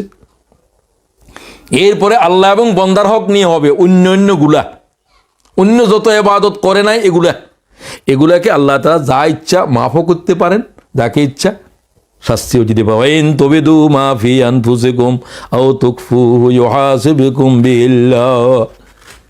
সুতরাং যাকে ইচ্ছা আল্লাহ মাফ করবেন, যাকে ইচ্ছা আল্লাহ ক্ষমা করবেন। ওই 2 গুনাহগুলো, শিরকের অপরাধ ক্ষমা নাই, আরেকজনের হক ক্ষমা নাই, যতক্ষণ পর্যন্ত শহীদও আল্লাহর রাস্তার উপরে জীবন দেওয়ার পরেও আল্লাহ তারে মাফ করবে না। ইউগফারুল শহীদ কুল্লু জামবিন ইল্লাদ-দাইন, যতক্ষণ অন্যের হক তার কাছে আছে এটা না দেওয়া পর্যন্ত শহীদও জান্নাতে যেতে পারবে না। আমি আন্দোলনের প্রত্যেকটা কর্মীকে বলতে চাই, শুধুমাত্র ইসলামী আন্দোলনের টাকা পয়সা নয়, হক কত বিস্তৃত ব্যাপক, সব শব্দ হাদিসের লব্ধ দিয়েই বলা হয়েছে। এরপরে প্রত্যেককেই 5টা প্রশ্ন, একবারে নবী হইতে নবীর উম্মত পর্যন্ত, শেষ মানব পর্যন্ত। লা তাজুল কদমা ইবনে আদম, আদমের বেটা, পয়গম্বররাও আদমের বেটা। রাসূলুল্লাহ কয় কুল্লুকুম আবনাউ আদম, আমরা সব আদমের আওলাদ। 5টা প্রশ্ন, সবাই এটা জানেন, শুধু আমি প্রশ্নগুলো বলে দিচ্ছি যেহেতু এটা প্রস্তুতির জন্য এখন প্রয়োজন। আজকের আলোচনার মূল হলো আজকের এই বিভীষিকা থেকে রেহাই পাওয়ার জন্য পৃথিবীর জীবনের জন্য আমার করণীয় কি। আনমরিহি ফিমা ফিনা, প্রথম প্রশ্ন আল্লাহ করবেন, হায়াতের কোথায় শেষ করেছ? হায়াতের জবাব দাও। 80 বছরের, 60 বছরের, 70 বছরের হায়াতের মুহূর্তের জবাব দাও। আল্লাহু আকবার। আল্লাহর কোন গোলাম আল্লাহর এই প্রশ্নের জবাব দিতে পারবে? আমার তো মনে হচ্ছে কেউ পারবে না। শুধু পয়গম্বরদের কথা আমি বলতে পারতেছি না, কোনো মানব আল্লাহর এই প্রশ্নের জবাব দিতে পারবে না। তো তওবা করতে হবে, গুনাহ মাপ চাইতে হবে, কিন্তু প্রশ্ন তো হবে। হায়াতের উপর 2 প্রশ্ন, 5 প্রশ্ন, আসলে মূলত 3 প্রশ্ন। হায়াতের উপর 2। যৌবন কোথায় ব্যয় করেছিলি? যৌবনের উন্মাদনা কোথায় ব্যয় হয়েছিল? মানুষের যৌবনের বয়সে কিছু পাপাচার আছে, এগুলোর নাম অ্যাডাল্টারি, এগুলো অ্যাডাল্ট বয়সে হয়। তোমাদের যে বয়স, আমরা অনেকে হয়তো যারা বৃদ্ধ হয়ে গেছে তাদের সেই বয়স তারা পার হয়ে আছে, তারপরেও ব্যভিচারীরা, বৃদ্ধ হলেও ব্যভিচারী, হাদিস শরীফে আছে, বৃদ্ধ ব্যভিচারী আল্লাহর লানতগ্রস্ত। যাই হোক, আল্লাহ মাফ করুন। যৌবন বয়স, আল্লাহর পথে যারা বৃদ্ধ করেছে তাদের কথা তো আগেই বলেছে। এখানে বলা হচ্ছে তাদেরকে প্রশ্ন করা হবে, হায়াতের কোন পথে গোলামিতে না নাফরমানিতে যৌবনের শেষ করেছিলা। এটা আলাদা করে হিসাব হবে। জীবনের শেষে ভালো হয়ে গিয়েছিল, কিন্তু যৌবনের হিসাব দিয়ে আসতে হবে। ওয়ান মালিহি মিন আইনা ইকতাসাবাহু ওয়া ফীমা আনফাকাহু, সম্পদ কোথায় আয় করেছিলা, কিভাবে করেছিলা, কিভাবে আয় ব্যয় করেছিলা, কোন পথে করেছিলা। প্রত্যেকটা দানার, প্রত্যেকটা টাকার, পাউন্ডের, পেন্সের জাররা জাররা হিসাব আল্লাহর কাছে অডিটের সামনে পেশ করা লাগবে। আমি এখন থেকে সতর্ক হই, কোথায় টাকা ব্যয় করেন, কোথায় টাকা ব্যয় করেন। সম্পদশালীদের উপরে কত, আমরা তো অনেকে হয়তো ছাত্ররা সম্পদশালী নয়, কিন্তু তারপরেও কেউ কেউ আছে হয়তো বা, তোমার কাছে যা আছে আমার কাছে যা আছে, সংগঠনের এই আনদ দেওয়ার জন্য টাকা নাই, 2000 টাকার জুতা পরিধান করো, 3000 টাকার পাঞ্জাবি কিনো, 100 টাকায় আনদ দাও, তোমার কি হিসাব হবে না? তুমি আল্লাহ দিনের কতটুকু গুরুত্ব দিছ? না, আমার জুতা কিনার চাইতে কি খোদার রাস্তার উপরে টাকা দেওয়া, এই আনদ দেওয়া কি কম গুরুত্বপূর্ণ? আমি কি হিসাব করেছি? 5000 টাকা দিয়ে কাপড় কিনলাম, আমার প্রতিবেশীর বাচ্চাটা জীর্ণ বস্ত্র পরিধান করে ঈদ করছে, তার বাপ মারা গেছে কোভিডে। আমি টাকা পয়সা রুজি না করি, তারপরে তো খরচ করি। আমার খরচের একটা অংশ নিজের গুলার থেকে বাঁচাই। আমি আত্মমানবতার জন্য কিছু করার কি আমার নাই? রাসূলুল্লাহ বললেন যে ধ্বংস হয়ে গেছে, ধ্বংস হয়ে গেছে, ধ্বংস হয়ে গেছে। কি লামানহুম ইয়া রাসূলুল্লাহ, কারা ধ্বংস হলো, কারা ধ্বংস হলো, কারা ধ্বংস হলো? আবু যর বলল, হুমুল আকসারুনা আমওয়ালা, মালওয়ালারা ধ্বংস, মালওয়ালারা ধ্বংস, মালওয়ালারা ধ্বংস। রাসূলুল্লাহ কসম খেয়ে বললেন, হ্যাঁ, তারা ছাড়া, ইল্লা মান ক্বালা হা কাযা ওয়া হা কাযা ওয়া হা কাযা, ওই সমস্ত মালওয়ালারা ছাড়া যারা শুধু সম্পদের বন্টন করতে আছে, বন্টন করতে আছে। এটা আমার পরিবারের জন্য, এটা আব্বা আম্মার জন্য, এটা প্রতিবেশীর জন্য, এটা ইসলামী আন্দোলনের জন্য, এটা বন্দি মুক্তির জন্য, এটা বুভুক্ষ মানুষের জন্য। হা কাজা ওয়া হা কাজা ওয়া হা কাজা, তার রেহাই আছে, তার রেহাই আছে, তার রেহাই আছে। আমি আর সময় নেই, বেশি বলতে পারতেছি না। ওয়ামা আমিলা ফিমা আলিম, অর্জিত জ্ঞানের কতটুকু অর্জন করেছিলা? কথা বলার জন্য পণ্ডিত, পণ্ডিত হওয়ার জন্য কি এলেম শিখছি? আল্লাহ তাআলা যে এলেম পণ্ডিত হওয়ার জন্য, এই জাতের আলেমকে জাহান্নামে, জাহান্নামীদেরকে, মুশরিকদেরকে জাহান্নামে যাওয়ার আগে 3 জন ব্যক্তিকে আগে নিক্ষেপ করা হবে, কিয়ামতের মাঠের থেকে নিক্ষেপ করা হবে। যে হাদিস বর্ণনা করার সময় আবু হুরায়রা হুঁশ চলে গেছে, ক্বালা আবুল কাসিম মুহাম্মদ, হুঁশ নাই। ইমাম বুখারী এই হাদিস গ্রহণ করেছে। 1 নম্বর ওই আলেম, যে আলেম মশহুর হয়েছিল, ওরে বাবা, তার ভিউয়ার্স বলে এখন লাখের উপরে ভিউয়ার, ফ্যান, অমুক ফ্যান, তমুক ফ্যান, এগুলো দেখলে আমার ঘৃণা লাগে। এখন সে কি করবে? তার ফ্যান, তার লয়ে মানুষ পাগল হয়ে মরে যার, এই তো কোনো দোষ নাই। আচ্ছা, যাই হোক, দিনের কারণে মহব্বত থাকলে কোনো অসুবিধা নেই, আমি এমনি বলছি, কোনো আমার হিংসাও নাই। আল্লাহ তাআলা তোমার ফ্যান আরও বাড়াই দোক, কোনো অসুবিধা নেই। কিন্তু যদি আল্লাহ তাআলার দ্বীনের জন্য তোমার এই দাওয়াত, তোমার এই দ্বীনের কথা, তোমার এলেম অর্জন না হয়ে থাকে, এই জাতের এলেম গ্রহণকারী তোমার জাহান্নামে যাওয়ার জন্য কাফি হবে। আল্লাহ জিজ্ঞাসা করবে, এলেম কি জন্য শিখেছিলি? ও আল্লাহ তাআলা তোমার দ্বীনের খেদমতের জন্য, মানবকে, বিভ্রান্ত মানুষের হেদায়েতের পথ দেখার জন্য। আমি তোর কলবের, তোর দিলের প্রশ্ন করি, কেন?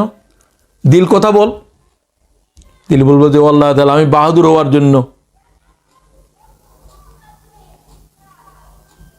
আমাকে একটা লাইক দিও, খালি আমাকে লাইক লাইক কথা বলার আগে খাই লাইক দিও, খাই এত লাইকের তোমার কি দরকার? তুমি তো কই বলতো আল্লাহ তুমি আমার লাইক করো, দুনিয়ার কেউ লাইক না করো। আল্লাহ তাআলা বললেন যে তুমি তোমার বাহাদুরের জন্য, রিয়াকারীর জন্য তুমি এলেম শিখেছিলা, আমার জন্য শিখো নাই। তোমার এলেমের এক জাররা কানাকড়ির কোনো বিনিময় আমার কাছে নাই। তুমি যার জন্য এলেম শিখেছিলা তা তুমি পেয়েছো। তুমি ভালো বয়ান করতে পারতা, ভালো আলোচনা করতে পারতা, বই লিখেছ, হই করেছো, সেই করেছো, সব তুমি পেয়েছো, লোকরা তোমার সুনাম করেছে। আমার কাছে তোমার জন্য, তুমি আমার জন্য, আমার দ্বীনের জন্য কিছু করো নাই। তোমার এলেমর জগ, তুমিও যাও, জাহান্নামে চলে যাও। দানশীল, দেখেন এগুলো বড় বড় জিনিস। একজনে একটা মুসিদ করে দিয়েছে, একজনে। কি জন্য করেছিলে? ও আল্লাহ তাআলা, তোমার মানুষেরা নামাজ পড়বে না তোমার হাজি সাহেব গাজী সাহেব করবে? আল্লাহর কাছে লুকানোর কিছু সাধ্য নাই। ওয়াইন তুবিদু মা ফি আনফুসিকুম আও তুখফুহু ইউহাসিবুকুম বিহিল্লাহ। মনের ভিতরে কি আছে প্রকাশ করো নাই, সব আল্লাহ জাহির করবে আজ লক্ষ কোটি মানব জাতির সামনে। যাও জাহান্নামে যাও, আমার কাছে তুমি আমার জন্য ঘর বাঁধো নাই, তুমি তোমার জন্য ঘর মেরেছো বাহাদুর হওয়ার জন্য, তুমি পাইছো, যাও বেরিয়ে যাও। শহীদকে ডাকা হবে, আল্লাহকে আমার জন্য শহীদ হও নাই। মান কাতালা লিতাকুনু কালিমাতুল্লাহিল উলিয়া, আমার কালেমাকে বুলন্দ করার জন্য জীবন দাও নাই, হিংসার জন্য জীবন দিয়েছিলা। তারা আমাদের কর্মী হত্যা করছে, আমিও করব। হামিয়া, বাহাদুরির জন্য, প্রতিশোধ নেওয়ার জন্য অস্ত্র ধরেছিল। আল্লাহর দিনের জন্য অস্ত্র ধরো নাই, আল্লাহর দিনের জন্য কারাবরণ করো নাই, কোনো বিনিময়ে আল্লাহর কাছে আমরা পাবো না। এদেরকে আগে জাহান্নামে নিক্ষেপ করা হবে, কাফের জাহান্নামে যাওয়ার আগে। ব্যাস, আমি আলোচনার শেষের দিকে যেতে চাই। শেষ কথাটা বলতে চাই এই জন্য যে আমাদের প্রস্তুতি আছে কি হবে। আমি 60টা কথা বলতে চাই, শুধু কথাগুলো বলে যাব। খুব দায়িত্বশীল লোকদের কাছে কথা বলছি, আমার এই কথা আজকে ভালো করে শুনে বিদায় হোক। এক, যে 60টা বিষয়ে আপোষহীন যদি আমরা হতে পারি, আমাদের আখিরাতের সংকট আমাদের জন্য কোনো ভয়াল কিছু হবে না। আমি মনে করি আমার সমগ্র জিন্দিগির এলেম আমার এই কথাই বলছে, যা এখন আমি বলতেছি। ইমানের উপরে অটল এবং অবিচল থাকবো, আমি কথা এইভাবেই বলছি। এটা আমার সিদ্ধান্ত, তোমরা তোমাদের সিদ্ধান্ত নাও যারা আলোচনা শুনছো। কুল আমানতু বিল্লাহ রাসূল বলেন সুম্মাস্তাকিম। হুজুর আমার একটা নসিহত করেন। বেদুইনের হুজুর বললেন ইমানের উপরে অটল থাকো মওত পর্যন্ত। চলে যাচ্ছিল, কয়ে হুজুর আমি বেশি কম করব না। রাসূলুল্লাহ বললেন তোমরা যদি জান্নাতি লোক দেখতে চাও এলো করে দেখো। 2 নম্বর, শিরিক করব না। জ্বলন্ত আগুনে নিক্ষেপ করলেও শিরিক করব না। লা তুশরিক বিল্লাহি শাইয়্যা ওয়া ইন কুতিলতা ওয়া হুররিকতা। মুআজ শিরিক করতে পারবে না, যদি জ্বলন্ত আগুনে ফেলে জ্বলে যাও। আমি সিদ্ধান্ত নিলাম, ও আল্লাহ আমার যদি আগুনে পুড়ে ফেলো, আল্লাহ তোর জাতের সাথে শিরিক করব না। তোমরা সিদ্ধান্ত নাও। 3 নম্বর, ফরজ নামাজ আর জীবনে কাজা করব না। কাজা করব না যতক্ষণ হুঁশ আছে, দম আছে আমার। লা তাতরুকান্না সালাতান মাকতুবাতান মুতাআম্মিদা। মান তারাকা সালাতান মাকতুবাতান মুতাআম্মিদা ফাকাদ বারিয়াত মিনহু জিম্মাতুল্লাহ আযজা ওয়া জাল। এক ওয়াক্ত ফরজ নামাজ কাজা করছে, তার সাথে আল্লাহ সম্পর্ক নাই। ক্বাল রাসূলুল্লাহ সাল্লাল্লাহু আলাইহি ওয়াসাল্লাম। খবরদার, আমি আজকে যারা আলোচনা শুনছো, আমি আমার জন্য তোমাদের জন্য, জীবনের তরে নামাজ কাজা করে দাও। 4 নম্বর, দুনিয়ার উপরে প্রত্যেকটা ক্ষেত্রে দুনিয়া এবং আখিরাতের দ্বন্দ্ব চলবে, কোনটারে অগ্রাধিকার দেবে। ফাসিরু মা ইউবকা আলা মা ইয়াফনা। রাসূলুল্লাহ বলছে যেটা ফানা হয়ে যাবে তার উপরে যেটা থাকবে তারে গুরুত্ব দাও। কুনু মিন আবনাই আখিরাত, তোমরা আখিরাতের আওলাদ বনো। ওয়ালা তাকুনু মিন আবনাই দুনিয়া, দুনিয়ার আওলাদ বনিও না। ক্বাল রাসূলুল্লাহ। ও আল্লাহ, আমরা সিদ্ধান্ত নিলাম। মাওলানা মওদুদি বলেন আখিরাত কো তরজিহ দে না, আখিরাত কো তরজিহ দে না। শুধু মাওলানা এই কথার উপরে নসিহত করতেছিলেন কয়েকবার, আখিরাত কো তরজিহ দে না, আখিরাতের গুরুত্ব দাও, দুনিয়ার উপরে আখিরাতের গুরুত্ব দাও। ও ইসলামী আন্দোলন কর্মীরা, আল্লাহর দিনের तमाम কিছুর উপরে গুরুত্ব দাও। এটা আমার জন্য আজ কিয়ামতের সংকট আমার জন্য আসান করবে। 5 নম্বর, আমি 60টা কথা গুনে গুনে বলছি, আমার আজকে আলোচনার শেষ। অন্যের হক, অন্যের ঋণ কবরে যাওয়ার আগে পরিশোধ করো। রাসূলুল্লাহ সাহাবীদেরকেও বলতেন প্রথমে গিয়ে, এর কি ঋণ আছে? আছে। হুজুর বলতে তোমরা জানাজা পড়ো। আল্লাহর কসম, রাসূলুল্লাহ কোনো ঋণগ্রস্ত ব্যক্তি জানাজা পড়ে নাই। চলে যাচ্ছিলেন, রাসূলের সামনে দাঁড়ায় বলল, ইয়া রাসূলুল্লাহ, আমার আত্মীয়, আপনি যদি জানাজা না পড়ে যান তার কি হবে? কয় তার ঋণের কি হবে? কয় আমি ঋণের জিম্মা নিলাম। হুজুর জানাজা পড়ালেন, বললেন যে জিম্মা নিয়েছ তাকে ঋণ শোধ করতে হবে। ইসলামী আন্দোলন কর্মীদেরকে বলতে চাই, সংগঠনের কোনো ঋণ যদি থেকে থাকে, খবরদার, খবরদার বলতেছি আমি। তুমি এতিমের মাল খেয়েছো, জীবন্ত আগুন খেয়ে ফেলছো। একটা টাকা খেতে পারবে না, হিসাব বাইরে খেতে পারবে না, নিতে পারবে না। রশিদ ছাড়া কোনো আয়, বাউচার ছাড়া কোনো ব্যয়, হারাম হারাম হারাম। আমি বলতেছি সংগঠনের ঋণ তো আরো ভয়াল। সংগঠন হচ্ছে এতিমের মাল। হযরত ওমর বলেন, ইন্নামা আনা ওয়া মাল কাওয়ালিল এতিম, আমি এবং বাইতুল মাল এতিম এবং এতিমের মালের পাহারাদার। প্রত্যেক দায়িত্বশীল এখানে আসতে কথা শুনতেছ। সংগঠনের গাড়ি ব্যবহার, সংগঠনের সম্পদ ব্যবহার, সংগঠনের কলম ব্যবহার, সংগঠনের কাগজ ব্যবহার, সব কিছু আমানত। এই ঋণগ্রস্ত অবস্থায় কবরে যাবে না। আমি 6 নম্বর কথা বলতে চাই, কোরআন অধ্যয়ন আর মানবতার যুদ্ধ জীবনের শেষ দম পর্যন্ত চলবে। একদিন এমন যাবে না যেদিন কোরআন পড়বো না, একদিন এমন যাব না যেদিন আমি আল্লাহ তোর দিনের জেহাদ করব না। দিনের জেহাদ মানে এখন মানবতার জেহাদ। ফাক্কুর আকাবা, এটার উপরে সেদিন দৌড় দিয়েছে।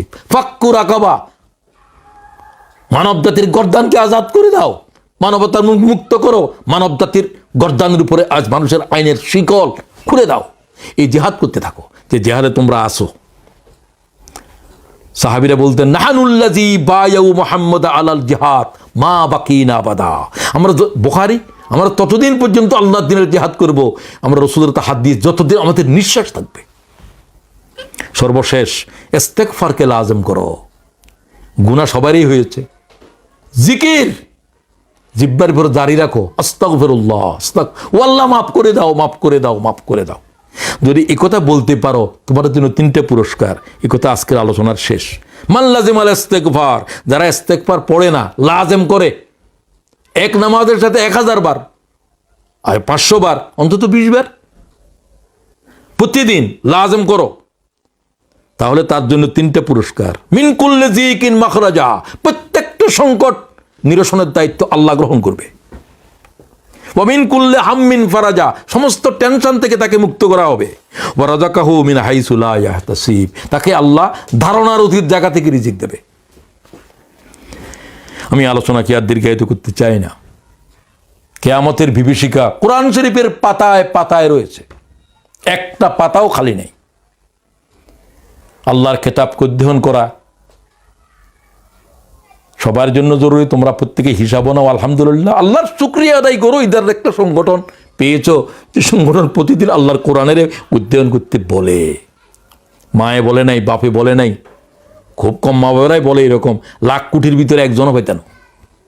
কিন্তু এই সংগঠন তো লক্ষ লক্ষ আন্দোলনের কর্মীদেরকে আল্লাহ তোর কোরআন শরীফের হাতে তুলে দিয়েছে। সে কোরআনটাকে অধ্যয়ন করো এবং সে কোরআন শরীফের সব কিছুর জবাব দিবে। তুমি কোরআন শিখাও, কোরআন তোমার সব কিছু শিখিয়ে দেবে। আল্লাহ তাআলা আজকের আলোচনা যারা শুনলেন, কিয়ামতের যে সংকট আমাদের সামনে, আমি এখন চোখ বুঝবো, আমার জন্য আখিরাত শুরু হয়ে গেছে। তুমি চোখ বন্ধ করেছো, সবার আখিরাত আসবে, কিয়ামত এটা তো পরে, আমার আখিরাত শুরু হবে আমার চোখ বন্ধ করার সাথে। এই সব কিছু আসবে আমার কাছে, কবর সংকট থেকে শুরু হয়ে যাবে।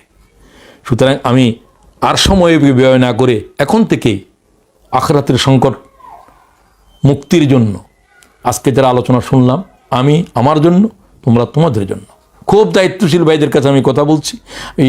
এই মানসিকতার এই আরজু হৃদয়ে রেখে আল্লাহ এই কথাগুলো আমাদের কর্মী ভাইদের হৃদয়ে পৌঁছে দেওয়ার জন্য আল্লাহ তাদেরকে হিম্মত আফজা করো, তাদেরকে তৌফিক দাও। ওমা তৌফিক ইল্লা বিল্লাহ। আসসালামু আলাইকুম ওয়া রাহমাতুল্লাহি ওয়া বারাকাতুহু।